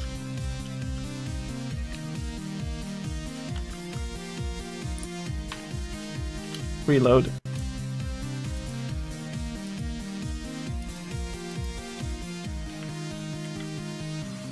I guess the problem is now we've let players have a possibility of spamming.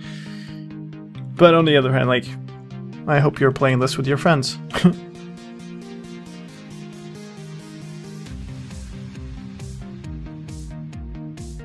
I use Entrapment actually has a large amount of functions and namespaces, so it has an Entrapment namespace and then it has like subfolders for within that. It works the same as if having a namespace, except that if you try to mix, like the namespaces have an actual purpose, and that purpose is to prevent your stuff from clashing with other people's stuff. Sorry, give me a second, I'm getting YouTube notifications all over my screen here.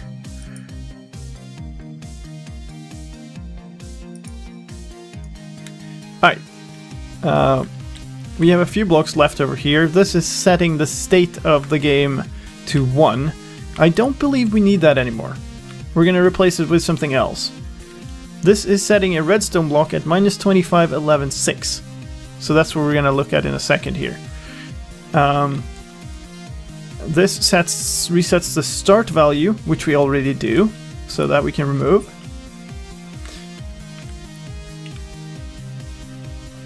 But for a map, it doesn't matter. Yeah, sure, but there's really no reason to get into the habit of doing bad stuff. There's also no guarantees that the Minecraft namespace isn't special or will be overridden by something in the future, so I wouldn't do it. I just wouldn't. Reset join, we've also done. 5 second, yeah. Yeah, maybe let's just do that.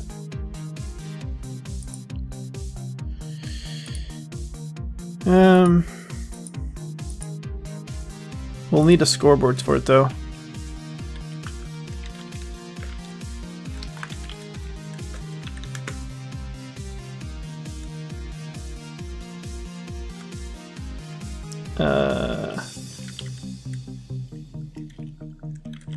We'll just add a text scoreboard. And yeah, we can maybe reuse that for different purposes here.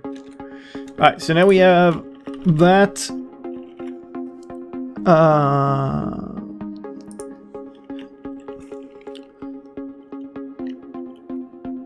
So we're going to do this. Scoreboard players, add a ticks 1.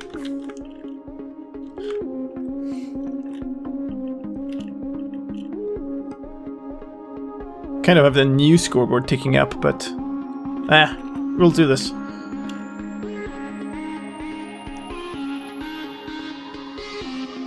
Maybe you should consider adding spam protection. That's exactly...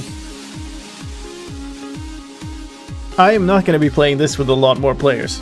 That is for certain. This game is basically unplayable with more than 4. Or, it's not unplayable, it's just not fun. I wouldn't do it. That's very loud, that music. This probably isn't for you, but it is for me. I don't know if it's this song or if it's just in general. Alright, so now we know that players have a tick score, so we can use that. And we can do score tick min equals 500. So that's no, not 500. What am I thinking about? 100. So that's 5 times 20, which is 5 seconds. This is exactly what Jock suggested, so why not? So we're just going to drop that into all of these. Like that. And then we're going to do scoreboard players set. This whole thing takes 0.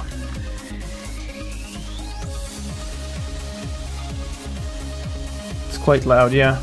This song, I think. We'll do that.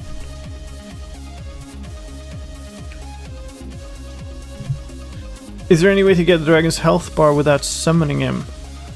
There was some talk about adding like an MBT field for having a boss bar, but I don't think it ever really got done. I don't think so. I think you have to have a dragon or wither.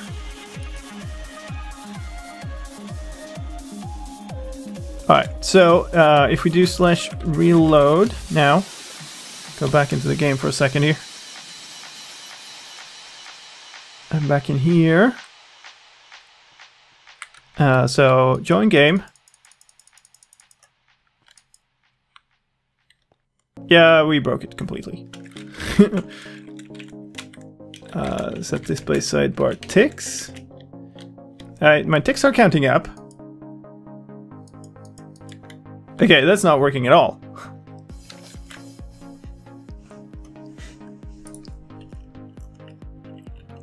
That's because I typed tick, not ticks.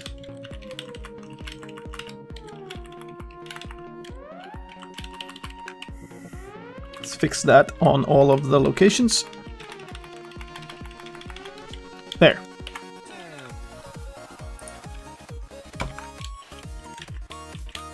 Reload. Okay, enjoy the game. Oh, the message still... Right, so I fixed everything except the important part. Let's move this down here. And... put that into the message. Use a wither. Ender dragons are better. It's a big fight. Ender dragon versus wither. Go. Alright, reload. Alright. I can click and click and click and click and click and click and click. And then eventually it will let me play again. And then I can click and click and click and click. Ah, so that's pretty decent. 5 seconds. Okay, I guess. Alright, so let's consider that part done. So, the next thing is this block. That sets a block at -25, 11, 6. -25, 11, 6. Remember that. So actually, yeah. This happens if we have a... If somebody's pressed start, and the player count is at least 2, then a block gets set at -25, 11, 6. So remember that, because now it's gone. Now we have to find it. -25, 11. So that would be under here. So the start game, which makes sense, right?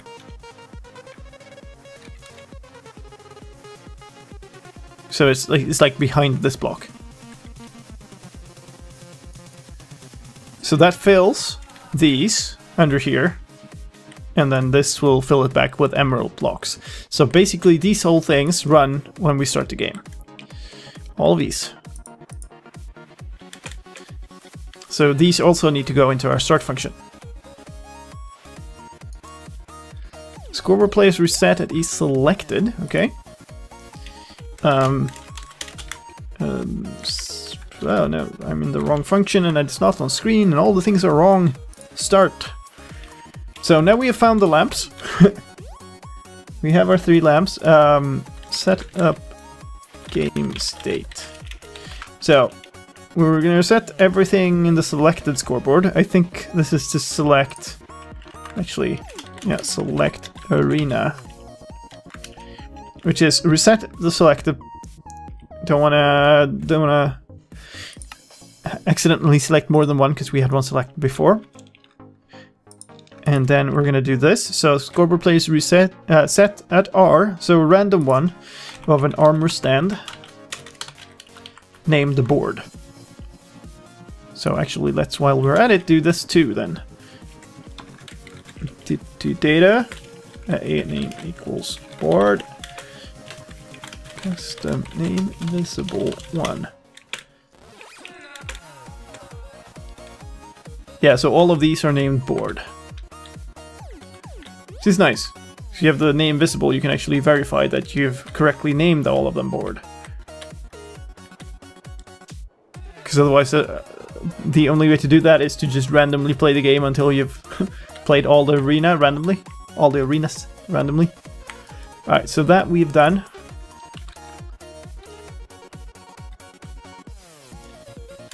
And then we're doing something... we were cloning the arena. Sounds like a good thing to do, yeah.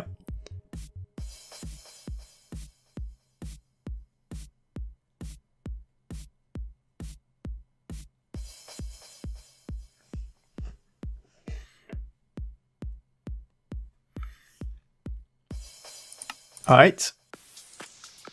And then we're gonna do a spread players, because we want players on top of that arena. So that's reasonable. Scoreboard player set. Why? Why have I... Okay, because I counted down before. But now we know that all of the player counts are starting at 1 and increasing. So we can just check for minimum player score 1. Reset attempt score.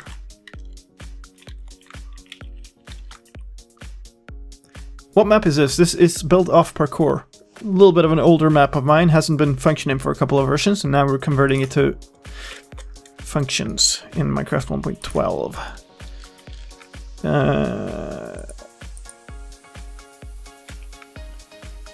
What?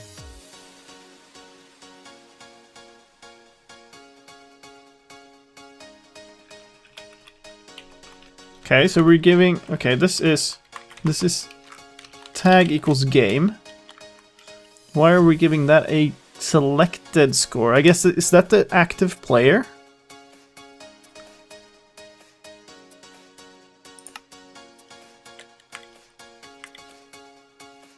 In which case, why are we always starting with player 1? Oh yeah, okay, here we go. We're copying the original player score to be the player score. Whoop.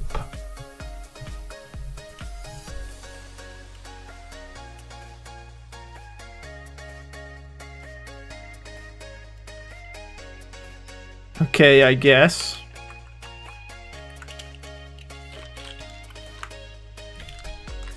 Sure, but we'll replace these with that S. Okay, so we have an original player scoreboard that contains the original player value, because we're going to be modifying this stuff. Okay, let's get rid of that one too. Oh, here we go. This is a set block of a command block with a fill command in it. So that's the clock that we're starting. And then we're set blocking a redstone block. Yeah. Okay, so this is the one we're actually starting. It's at -23:11:4. That would be this one, I guess. Next player.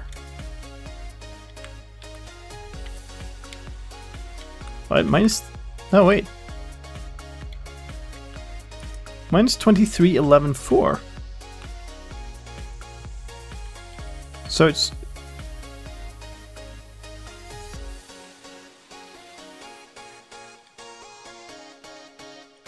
What? Wait, oh, -4.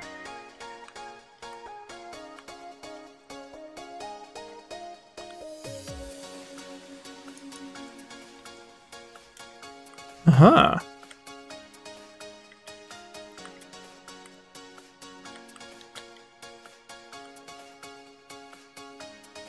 But this is 0.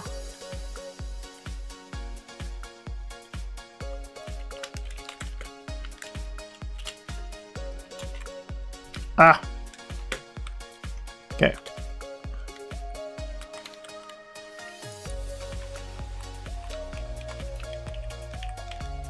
Copy this. Teleport to it.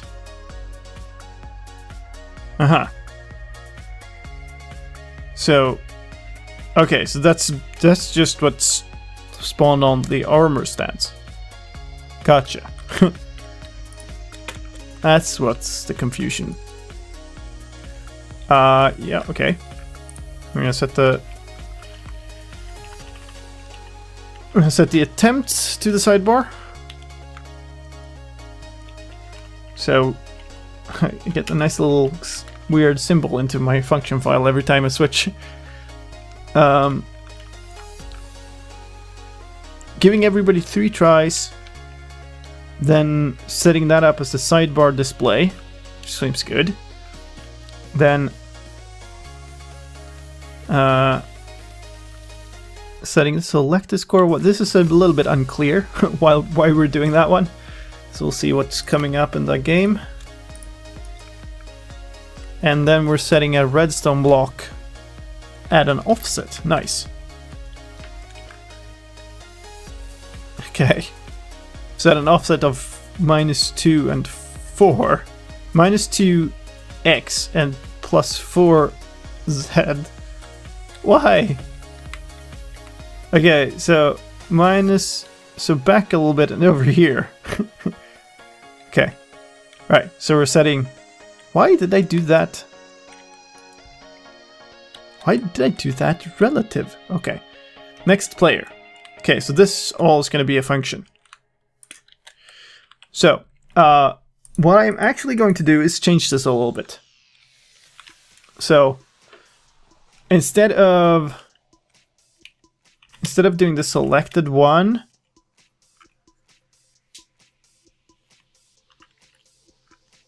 then we're just going to select a random player to start. It seems much more fair to me, instead of just having the person to... Well, I guess it's kind of random already, isn't it? We can just go into our players join function, and instead of doing this, we just do @r here. Done. We just give people player numbers in random order, and then we don't have to bother about it anymore. Okay, so in the start function, we're just going to call a function called build off next player. And then that we're going to reuse, and we're going to steal all the stuff from the game to do that. So let's take a quick, let's take a quick look inside of the game at what this stuff is actually doing, because this is a fill clock, which is apparent from an obsidian block in stone, because of course. So all of this stuff was doing the next player logic. So that's one part of the fill. Apparently I've simplified this and removed a bunch of blocks.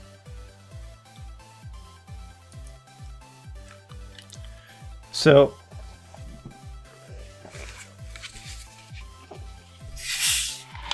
I'm just gonna pour a drink. I'm gonna have to look into some things too. So give me a second here.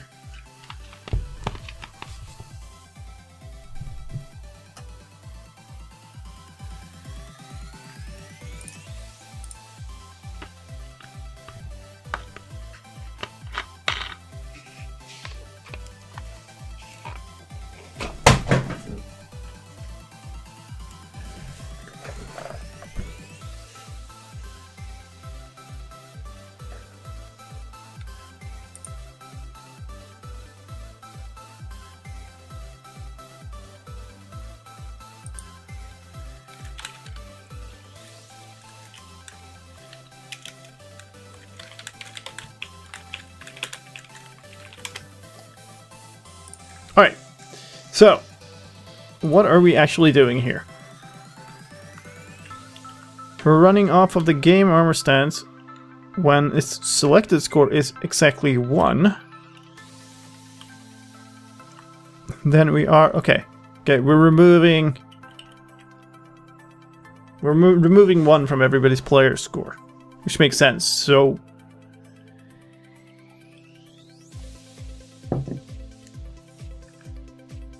what we're doing is we're trying to find a player with...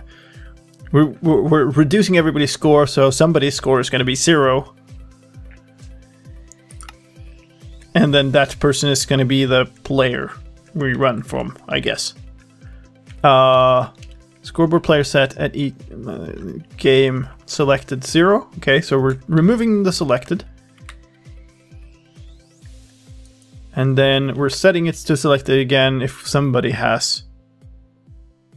if there's a player with a score that's at least 1, then we're setting it to selected again. Okay. Okay, and say if there's a player... If there's a player with a score of exactly 0,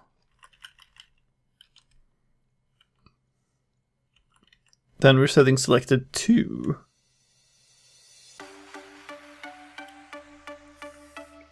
What am I trying to do here? And if we have a score that is exactly 2, then we are breaking the spell clock.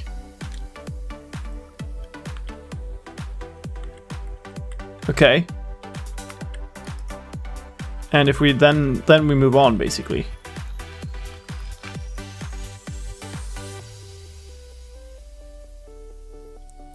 Basically, the functionality here is very simple. What we want to do is we want to have the whole thing result in one player having a unique score of 0 or 1 or whatever, and that should cycle by 1 every time. So I think we'll just re-implement that, to be honest. This is weird, this logic. And it's weird because it had to run in an environment that didn't have all of the fancy stuff we have today.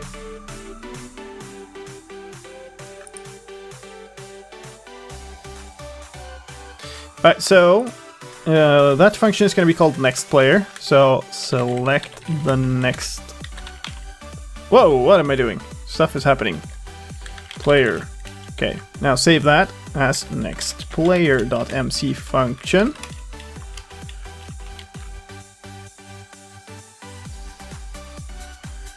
I wonder how many ticks he will get to before resetting. We're up to 8,500 at this point.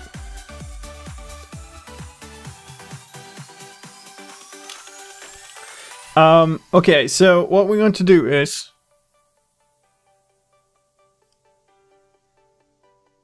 Okay, scoreboard players. Okay. Remove a score.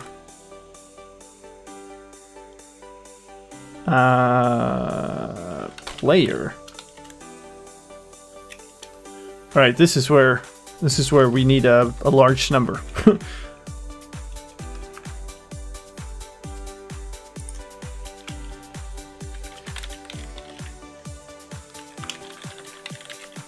So we might as well put in the correct exact maximum number, just for OCD's sake. There we go. That should be everybody on this scoreboard, unless you have very many players, in which case I am impressed by your server. Alright, so we're gonna remove 1 from their player score, and now we want to check 2 things. We want to check, do we have a selected player? And that would be the player who has a player score of 0 exactly right now. And do we need to cycle back, basically? Which I guess is when we don't have a selected player at this point. Would be very useful to know if we're using 0 or 1. I think we might be using 1. Selected equals 2. So when selected equals 2, that's when we... Okay, so No, we're using 0. Okay, we're using 0. So, don't you make score player min equals 1? Because the scores might be negative, or will be negative at this point. So we need score player min equals a large negative number, or score player equals a large positive number, which is, I went with the positive number. We want everybody on the scoreboard. So the person whose turn it is has a score of 0 in the player scoreboard. That is the way it is. So basically, yeah, we must reuse this scoreboard. Set at e tag equals game selected 0. Scoreboard.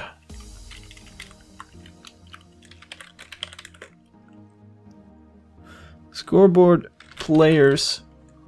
And then what we're gonna do is tag game selected 1 if we have a selected player, which we do if we can execute off of a player whose score is exactly 0. Let's do min first.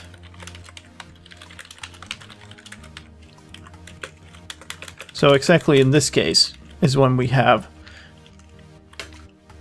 somebody selected. So now, if we don't have somebody selected, that's when it becomes interesting. So if we don't have somebody selected at this point, what we need to do is we need to figure out if all the players have negative scores now. Because in that case, we need to reset them back to the start. So, how do we do that? So we can execute off of tag equals game and score selected equals 0. So this is the case where we have no...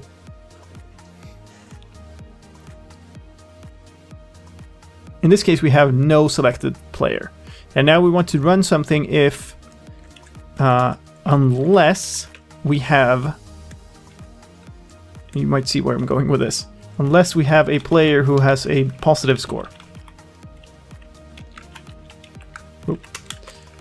So if we have a score whose score is at least 1, then we don't want to do this. But if we don't have a player with a score of at least 1, then we want to run a function called build off reset scores. Not scores, reset player IDs. Reset player IDs. That will be good. Alright, so execute for this armor stand who has this, which has this score, only if we didn't manage to select a player. And in that case, we're going to run this function, reset player IDs, unless there is a player who has a positive ID. Right. So let's make that function real quick. Reset player IDs. Yeah. Function. I'm just checking the spelling of that. Reset player IDs to original values, which is basically the opposite of what we had in the start function over here, where we did here, an operation. Reset player ID, so that's just a one-liner basically. This is not going to work. But we know that all of the scores are negative though. So that works.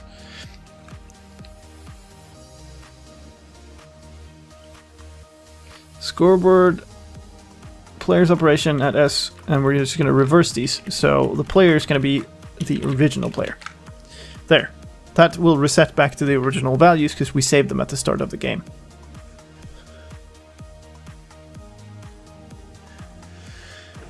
Actually, I'm having doubts on this entire method now, because what if I disconnect and then somebody that makes their move, and then I reconnect, and now I suddenly might have the same player value as somebody else. God dang it. Seriously, disconnects and reconnects in minigames are one of the hardest things to get right. Because there's this kind of stuff all the time. There's like, oh, I've made this so solid. And then suddenly it's like, nope. This can happen if you disconnect and reconnect at this very moment. Okay, so we're going to have to remake that if we want it to be solid with the reconnects.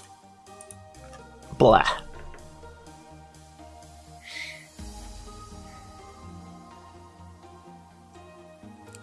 Okay, so I think what we'll do instead, if we go back to start, we'll use the selected value on the game armor stand to select a certain player instead. So that value will be the value of the player score that is the selected player.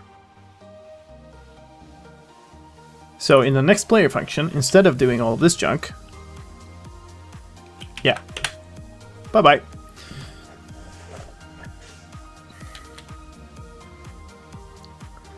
So instead of doing that, we'll be doing a scoreboard players add at a tag equals game selected one.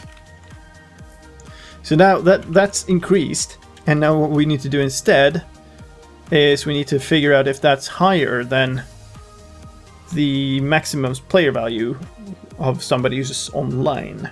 Because in that case, we need to wrap it back around to 1.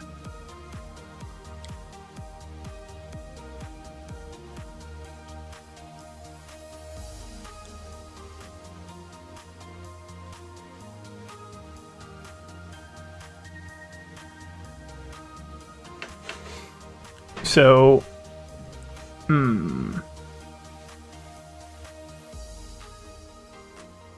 So what do? We can do scoreboard players operation at a... Well, now I kind of... yeah, whatever. Score player...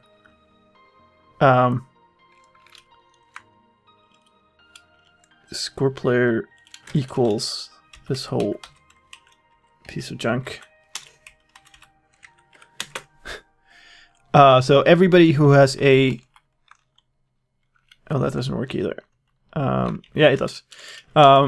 Their player score minus equals a tag equals game selected. So now, after that, there will be one single player who has a score of 0 in the player scoreboard, and that one will be the selected player. Assuming that we actually found somebody. And if we didn't find somebody, we'll have to do the whole thing we did before anyway, so yeah, okay. But it's simpler now. It's still simpler now. So execute at a score player equal min equals 0, score player equals 0. So exactly this case, we have a selected player. Players tag at e tag equals game.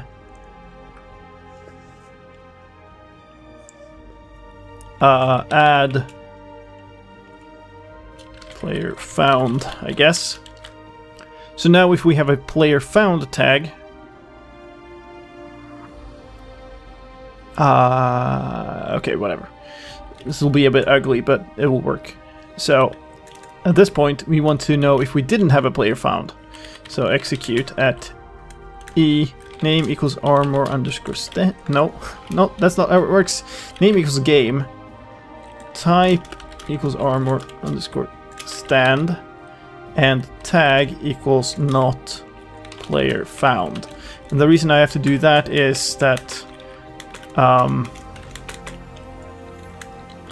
can only use one tag. So since I needed a tag check there, I kind of needed to get rid of the other tag check.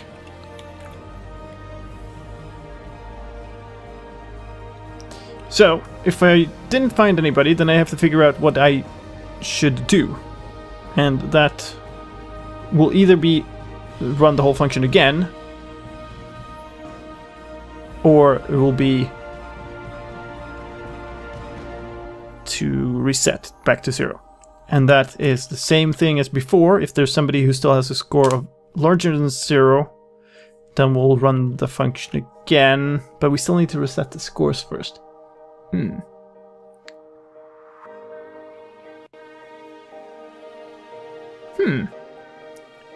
This is trickier than it appears on the surface. Which is why I had the weird kind of values before. Alright, so if there is a... let's do the difficult case first. If there isn't a player, then we want to run function.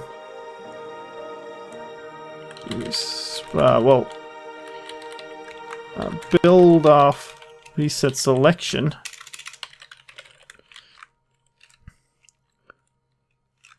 Unless there is a player who has a score of, well, let's do not that doesn't exist. A score of player that is at least 1.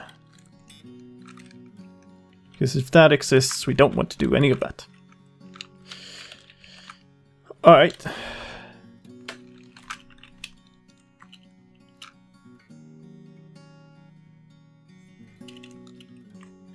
But if it does exist...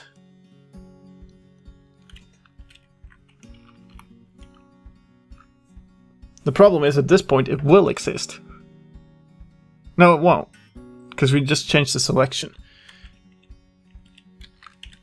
This kind of stuff is tricky.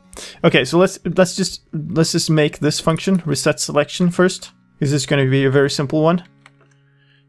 So reset selection.mc function. This one is going to reset the selection back to 1. That's basically all it's going to do. Scoreboard players set at e tag equals game selected 1. So basically what we're doing is just go first player. It's the first player's turn. Alright, so now we're done with that.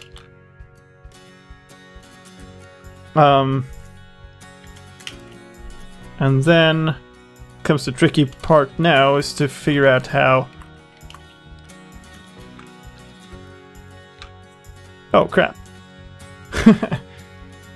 No! This doesn't work either. Because if I change the selected value here, then I can't add that back into this player score, which I need to. Well, I guess I can end off this function with just God dang it.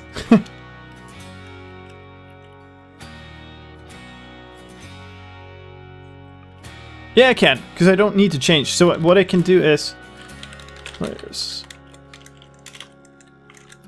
Alright, let's steal this line. If you have a player score, then we're going to do player equals... Actually, that doesn't work. I have to do this. Execute for this whole thing. And then do scoreboard players operation at s player equals at s original player. Okay. So this resets everybody's score back to what it was when we started.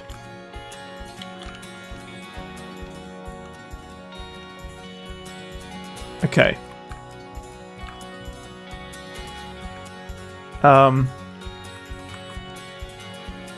So after here we have set a new selected score.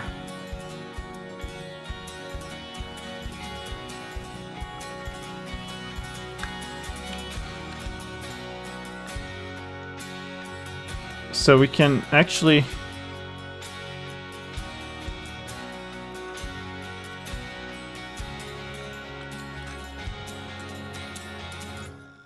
okay. This is tricky indeed. So if we didn't find a player,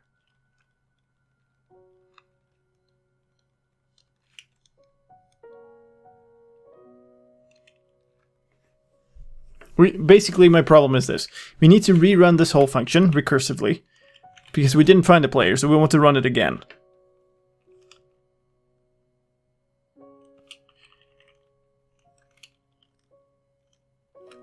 But then the problem is I can't run it again here because the selection is messed up.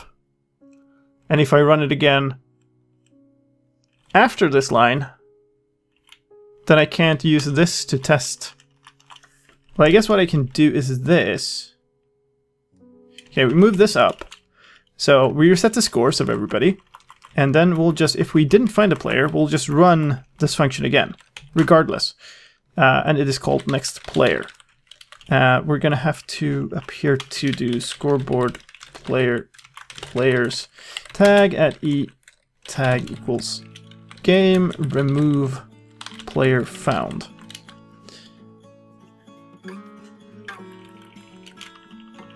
Because then we're adding one, and then we'll just go into the reset selection and set the score to 0 instead.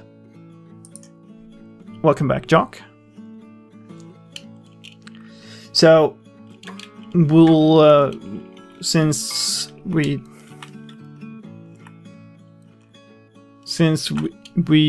didn't find a player, we'll run it again, and then since this triggered, we'll set it to 0, so we'll become 1, which is a valid value. That's fine.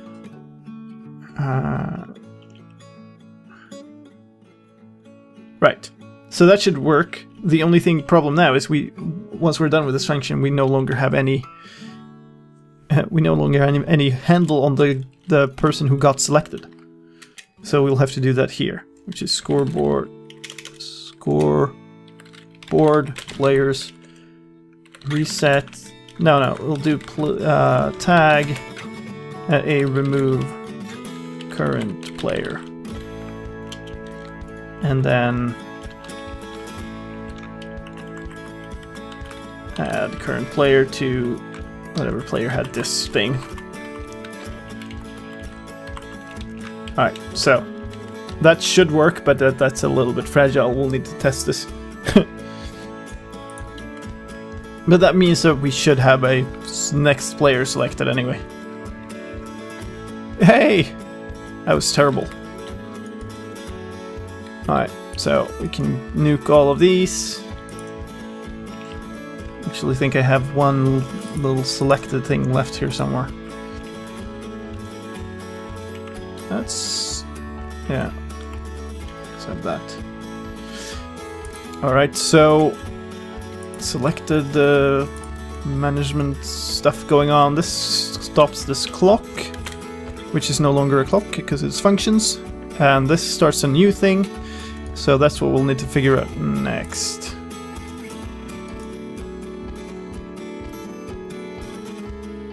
Alright, we're filling... okay, wait, we're filling what with stone? Okay. That's all the stuff is stuff to get around the old, like, problems with stuff taking an extra time and whatever. Minus 25, 11, 15 is where we end up. Minus 25, 11, 15. Which would be...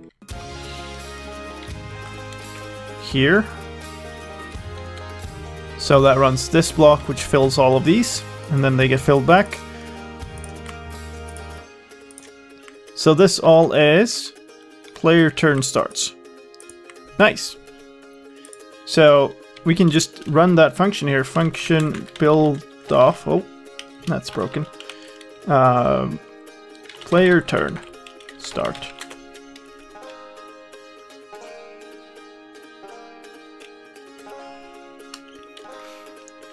And then this can be reused later. Start a player's turn.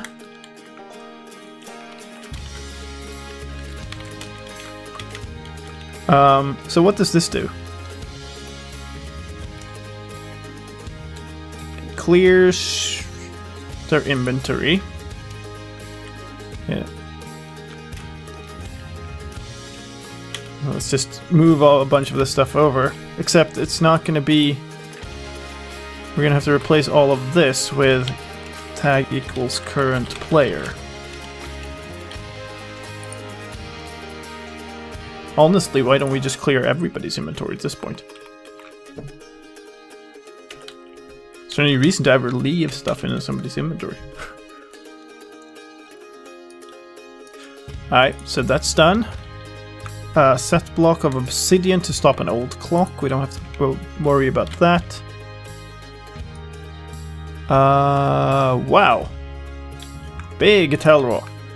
Okay, it's somebody's turn, which is this selector, which is now a tag equals current player. We're just telling whose turn it is. That's fine.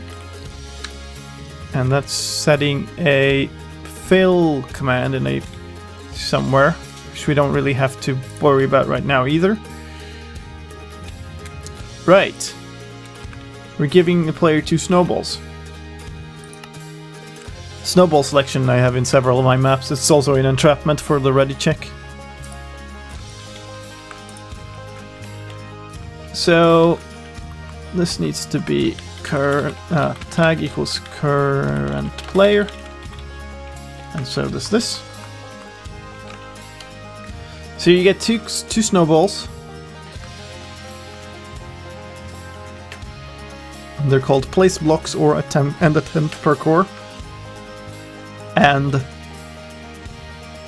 this looks like it's correct NBT to me, so it should be fine.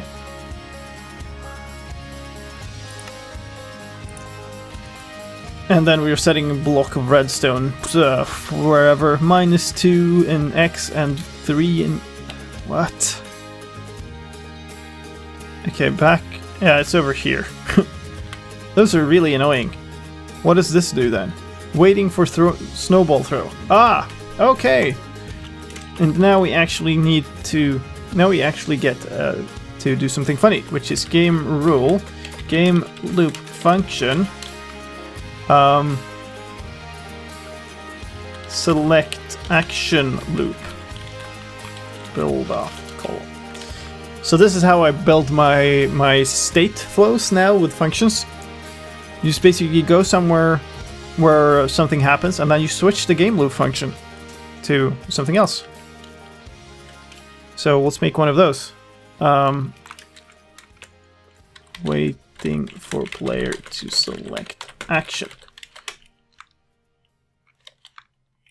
Oh wow, that was weird. Okay, select action loop.mc function, and if you recall way back at the start of this, we had this always function that we need to run. So function build off always.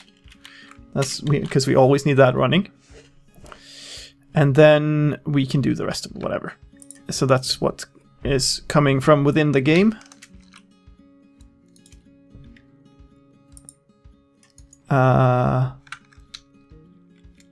We're using the selected score here again.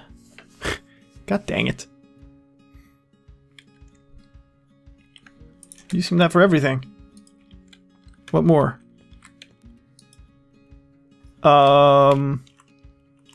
Right, we're matching.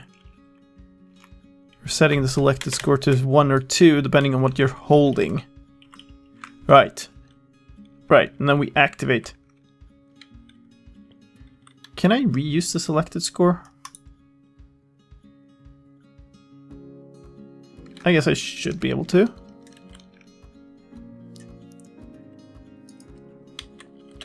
Hey, Faro. Welcome to the stream. Let me take a second to do that then.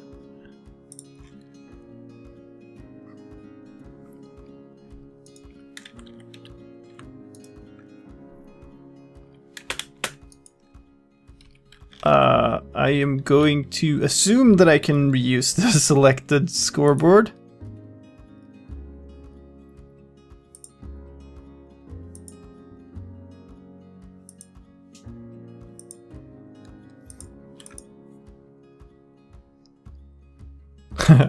Yeah, I haven't been able to set up the moderator privileges for you guys because I haven't seen you in chat. Should all be sorted now. Mods everywhere. Yep. Yes. So this again needs to be tag equals current player. There's going to be a lot of those.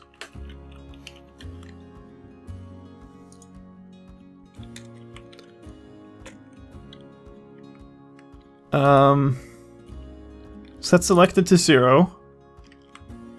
This is going to be the fills. Yep. Rid of those.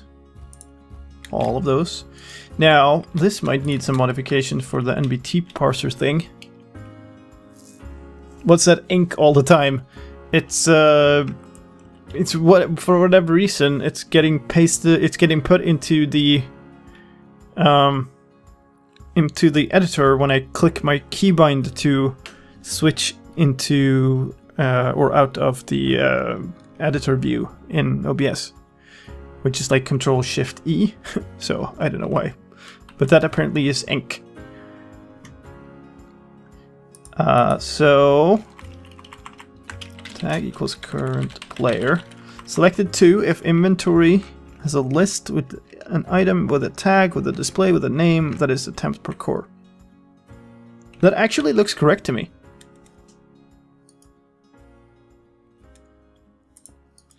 Actually looks correct. Let's just grab these.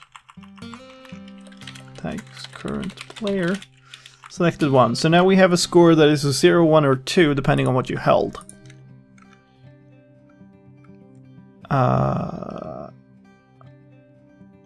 Wait.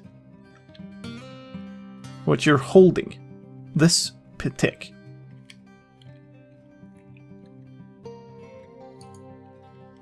Okay. Yeah, and then we're doing...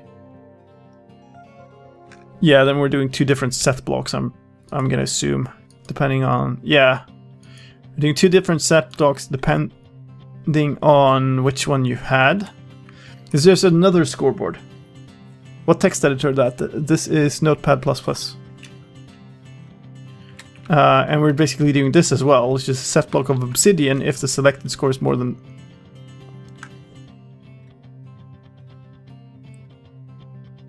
If it's more than 1, but less than 1.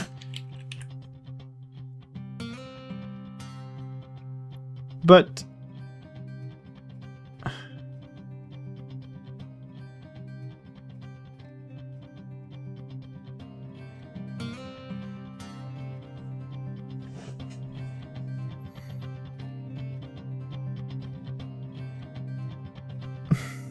What should we do if a mod starts spamming? I talk to me, I guess. Attempt parkour selected. But why? I must be... It must be forcing me to actually throw the snowball too.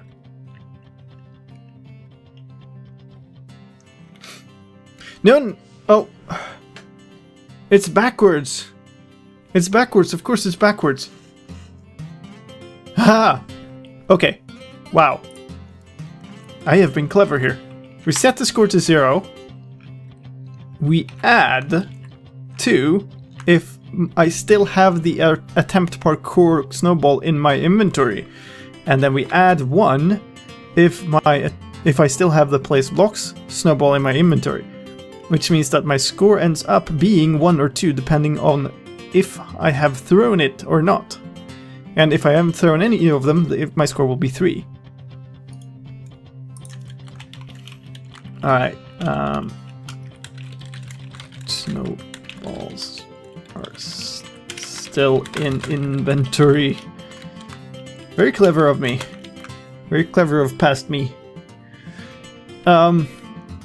Check shows an action. So that means that it works regardless of if you throw the snowball by clicking the right mouse button or if you throw it by pressing Q. Either will work. Which is pretty nice.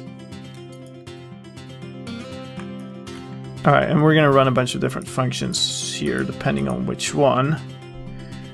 So function snowball is one word. Fine. Attempt parkour or place blocks. That's basically the two that we need.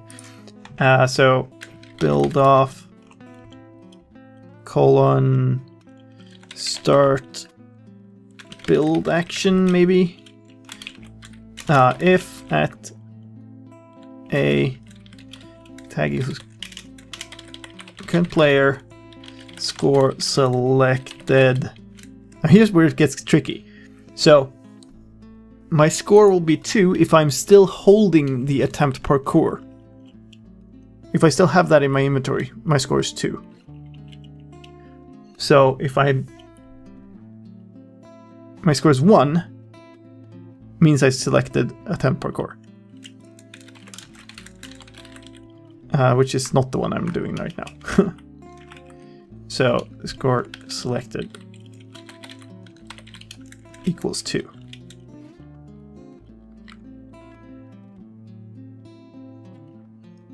So past sliced line was either weird or smart.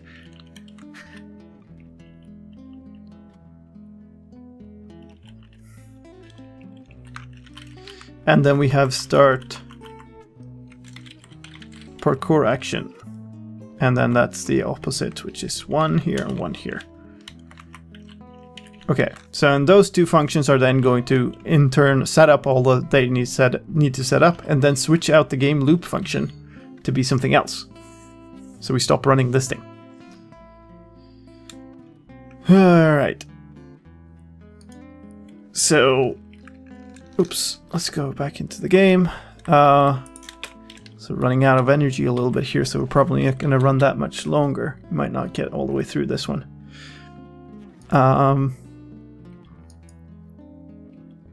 So these are all done.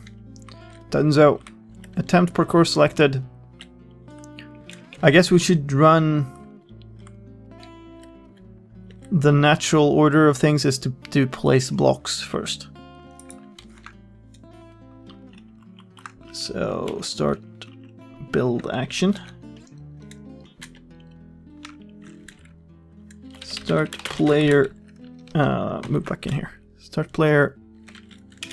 placing blocks. And that is start build action.mc function. There may also be stupid past you. Oh, that guy is around all the time. Hate that guy.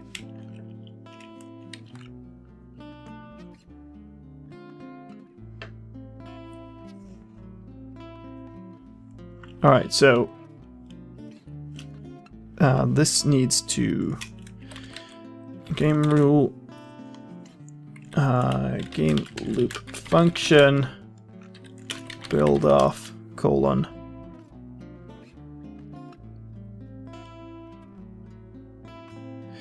I didn't see the stupid past you message. That's because it was posted on Mixer, not on YouTube.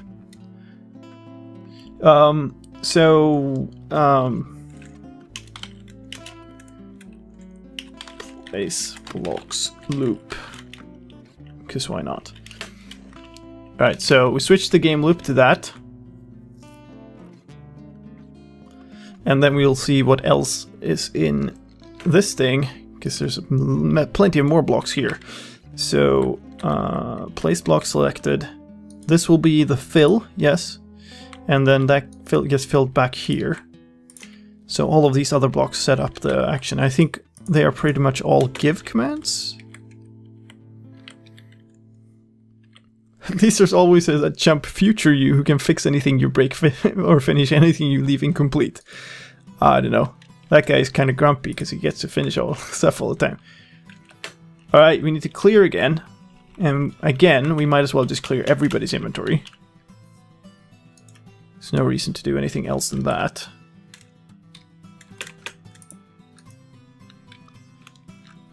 And then we're setting...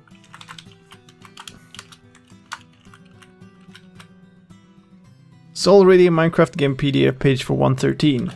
That doesn't surprise me, to be honest. Tag equals current player. Setting the blocks score to 3. So you have 3 blocks to place. That makes sense.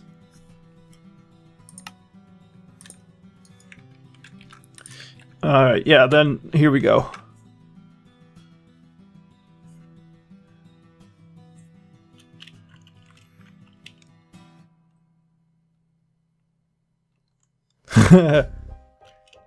Yep, it's no longer called Beam. It's now called Mixer. Like, tell me in chat then, if I just told you the name Mixer for a website, what would you think that that website was about? Let me know in chat.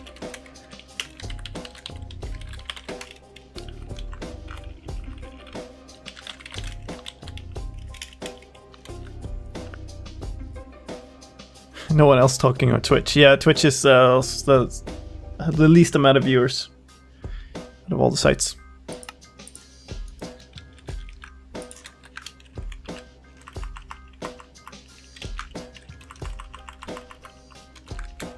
Why am I not using replace item here?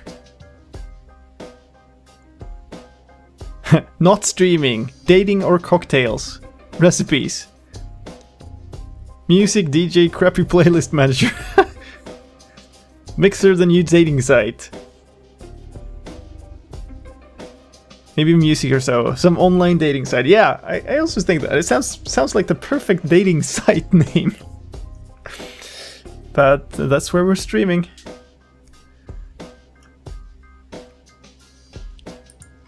I'm having a date with all of you. You get to tell me if it's a good date or not.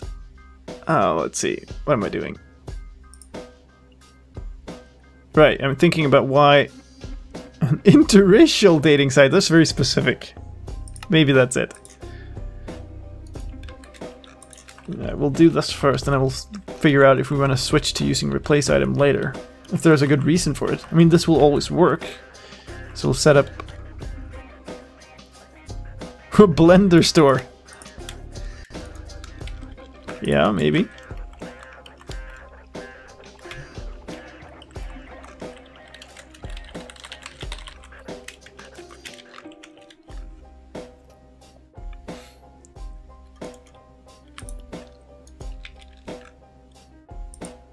Pants optional in the stream. Yep.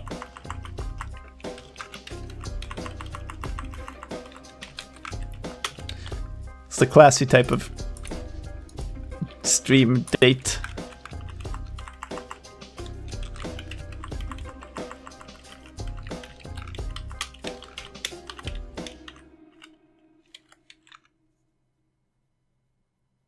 Maybe something like giveupandsettle.com.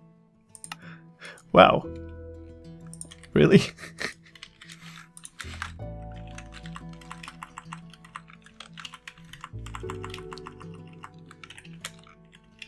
Alright, slime blocks. Actually, there's one thing we really should be considering. This thing was made in 1.8, and there's a large amount of new blocks that have been added since then. So it could definitely be possible that we should replace some of these blocks with something else that's just more fun. Because now we have all of these. We're almost through them, so we'll consider once we've copied all of this. Tag equals current player.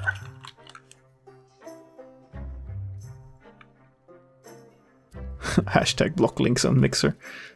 Couldn't find a place to set that setting.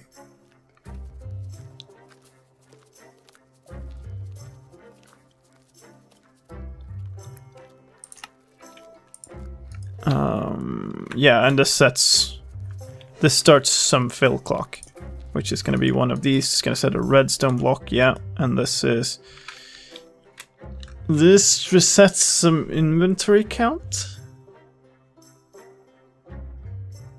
I guess that's my quirky way of doing that.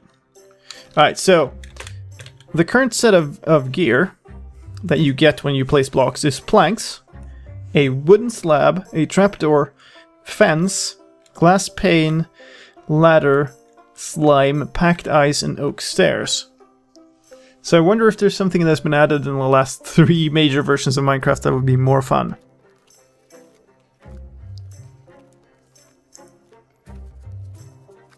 I mean, magma blocks is kind of fun in a way, but you do have infinite life when you're doing this. You're getting instant health all the time here. But I guess it would still break your momentum and stuff.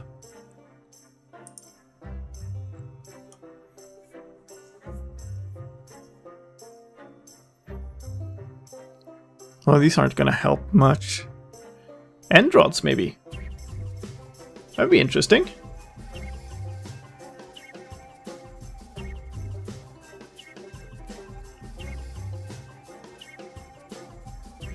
So, magma cactus. Cactus is more difficult because you have to have something to place it under, or place it on. So magma would be more interesting in that case. I don't know if it will work well, but end rods could be cool. So maybe try to switch some of these for end rods and for magma. Slime block is in there, yeah. You are a Mojang dev, right? Yes, I am.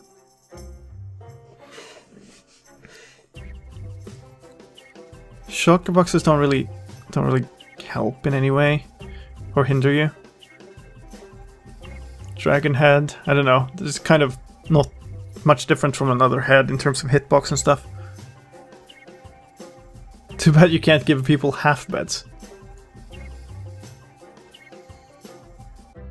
So end rods.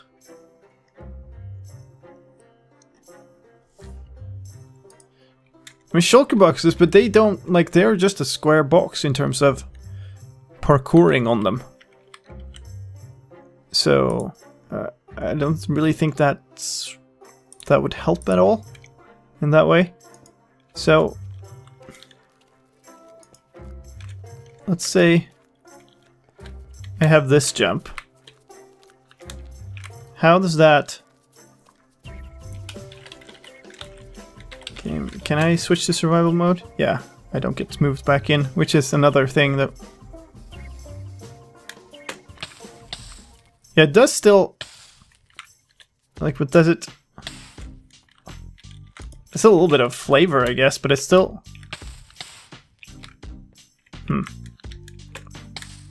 It increases the difficulty a little bit, I guess. Could be nice. Okay, so what do we switch is the next thing.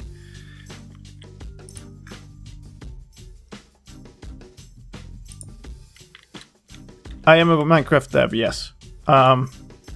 Switch back in here. This is the set of stuff we have currently. Planks, wooden slabs, trapdoors, fence, glass panes, ladders, slime blocks, packed ice, and oak stairs. So, to be honest, the ladders are a little bit problematic because you can place them on stuff that can potentially disappear. So the ladders might be a target for switching, and the glass panes and the fences kind of serve the same purpose.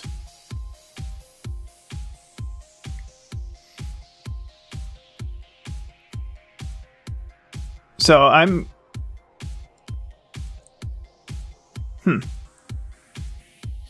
Yeah, I'm actually considering switching out fences, because glass panes are the same but more difficult. Which is... But actually fences kind of stick up higher though.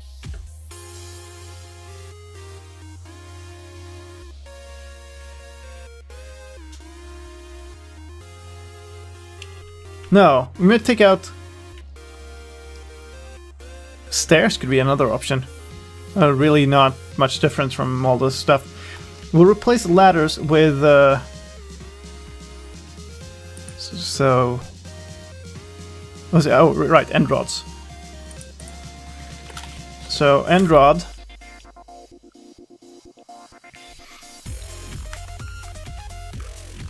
And then maybe switch... So switch either glass panes or oak stairs for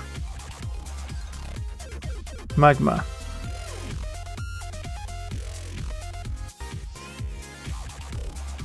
Maybe switch the oak stairs because they're more the same kind of shape.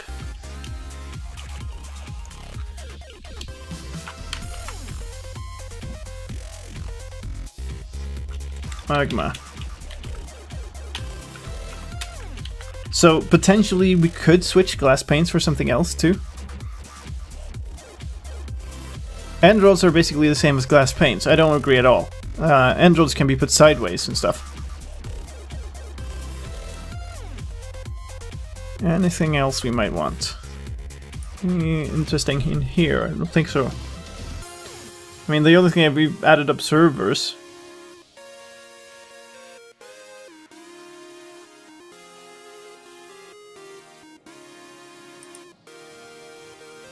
It's not really anything else here. We might keep it at that.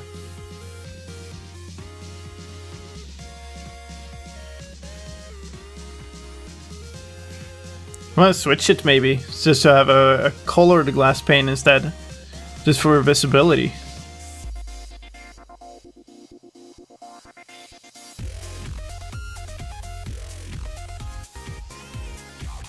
I know there's one coming, Pharaoh, but I haven't had time to do it yet. So we have in here we have something. We have slime that's green. We have magma that's red. So maybe make a blue glass pane. Stain the glass pane.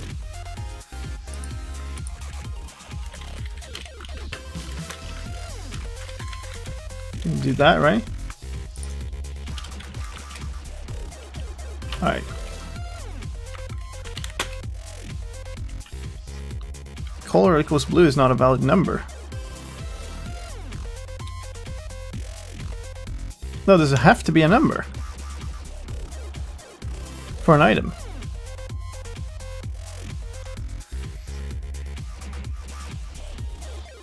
You could leave out glass panes since you have end rods and they also can also be placed similarly. Yeah, but I don't have anything better to replace them with. Okay, unless you have a good idea if there's something else that is more interesting. Maybe with a different hitbox or something. I don't know what that would be.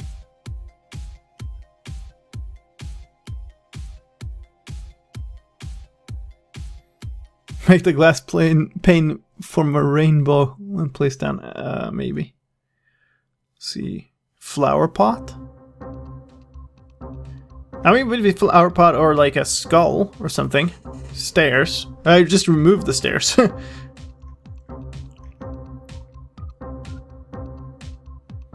We already have slabs. We have wooden slabs. Oh right, yeah. The colors are inverted. Build items.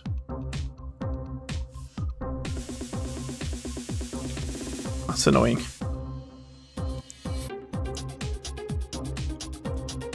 Trapdoors already exist. That's right.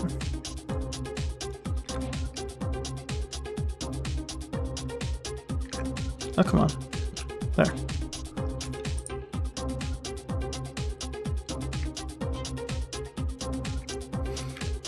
Doors. I wonder how... Could be interesting, but I wonder how easy or hard it is to place them, because most of this stuff is... I guess it's... Does a door break if you fail? Okay, we'll test that. Because this is it might not work. So what happens if I set this block to air? Yeah, it drops, so we can't use doors. Water. That's a bit odd, I think, because it would spread all over the place.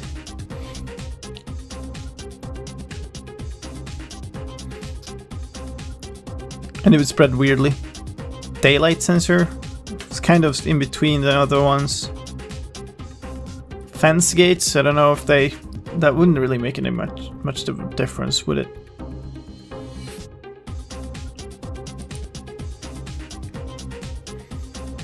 I think we might just keep it the way it is. I mean, the glass panes are a little bit redundant, but yeah, whatever. I had cobweb in the first version of this, actually. I switched it for slime. Because it didn't really hinder you. It just made you stuck, and then you had to wait for a long time before you actually fell out and got to continue. No, there's nothing else really in here. Did I say cow belly? I said cobweb.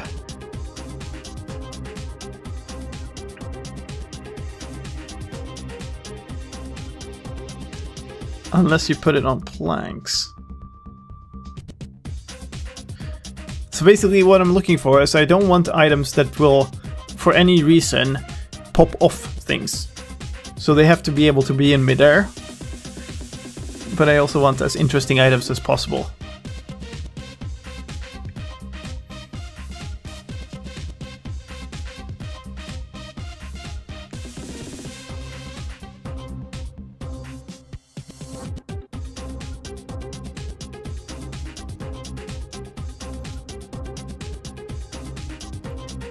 Nah, we'll go with what we have here.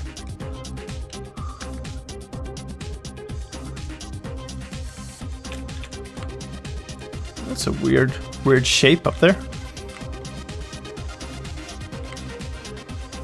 Too bad frosted ice blocks don't shatter instead of just turn to ice.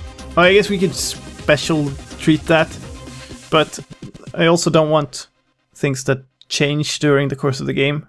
Like, once you place a block, it should be there for the rest of the game. Shulker boxes because you can open them, then jump higher.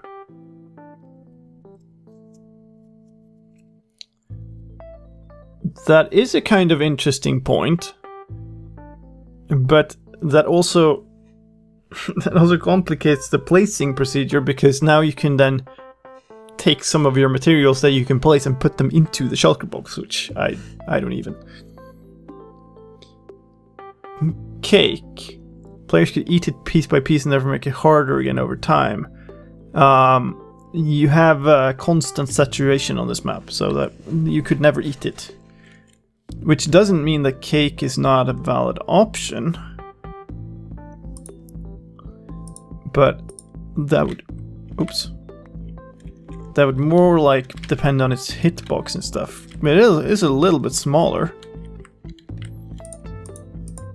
But it also drops when you remove the block under it, so that doesn't work. Brewing stand! Oh, now we're onto something. So we have brewing stands and we have cauldrons. Those are both kind of interesting. Oh, now we're talking. How's the shape of this thing? So does it? Okay, now I need to try this. If I get rid of this, yeah, I can still stand on the lower part, but I can also stand. Okay, I think we have a winner here. Okay, yeah, for sure.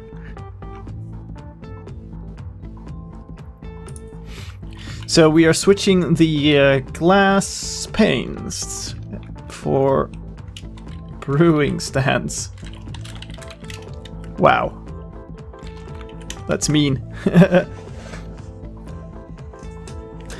Chorus plants, I think, also have the problem that... well, one problem is that they grow, but we could prevent that. But another problem is they can't be on anything, so they would pop off. Okay. Okay, good. Now we're talking.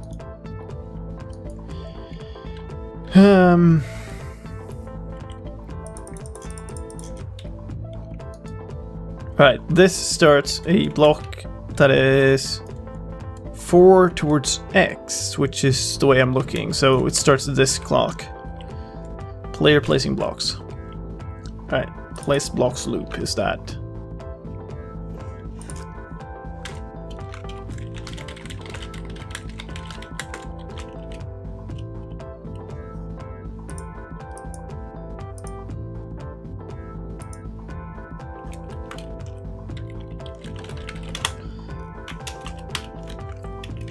This is where we probably need to re-implement it some, to be completely honest. Let's switch into the game for a bit here. This is a fill, and these are the rest of the blocks. Okay, so this doesn't... This just counts items in your inventory. We might have to do something...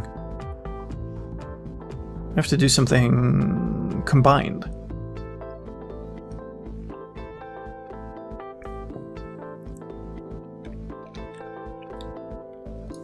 Okay, so what we do is set your inventory count to 3.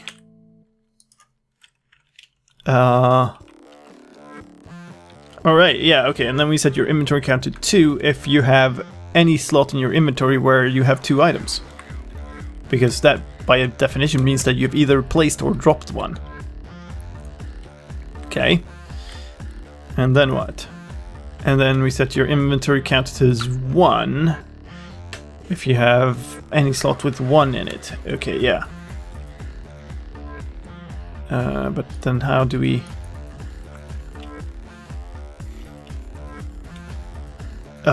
place remove.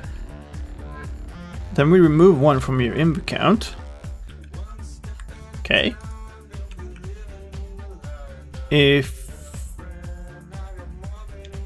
And we add 1 to your inv count if you have a selected item. That's kind of a hack.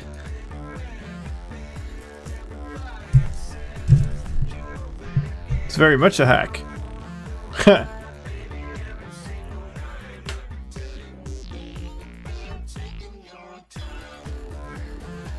Alright, we might have to look into advancement triggers for these. I think that's probably the most reasonable way to just look into a checking a placed block trigger and then including the block you did. And then what we can do is we can switch these. So let me show you here. Where do we have that? Not that. Player. Start build action. Here. Instead of having these with gives, we could have replace items there.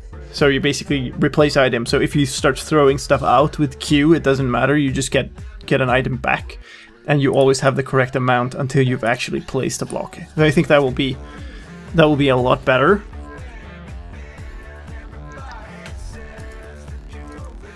Actually, I should put that back because now I have. You can drop an item and it still sticks around, yeah. So in our always active, let's see, where's that? I have so many function files open now. Always.mc function, we should do kill at e type equals item, because there's never a good reason to have an item around. This is the weird thing where we allowed redstone to be around before. And I don't exactly know why. Alright. I'm being an idiot. Reload.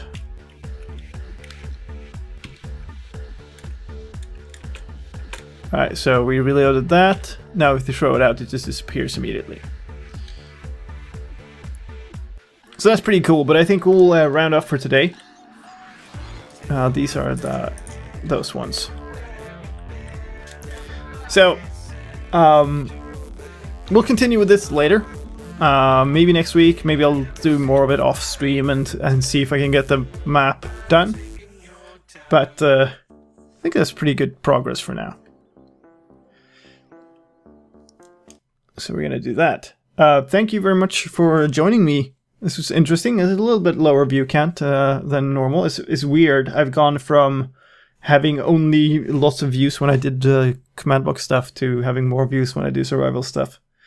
But for those of you who were interested, thank you very much for joining me. Thanks for all the help and tips and stuff.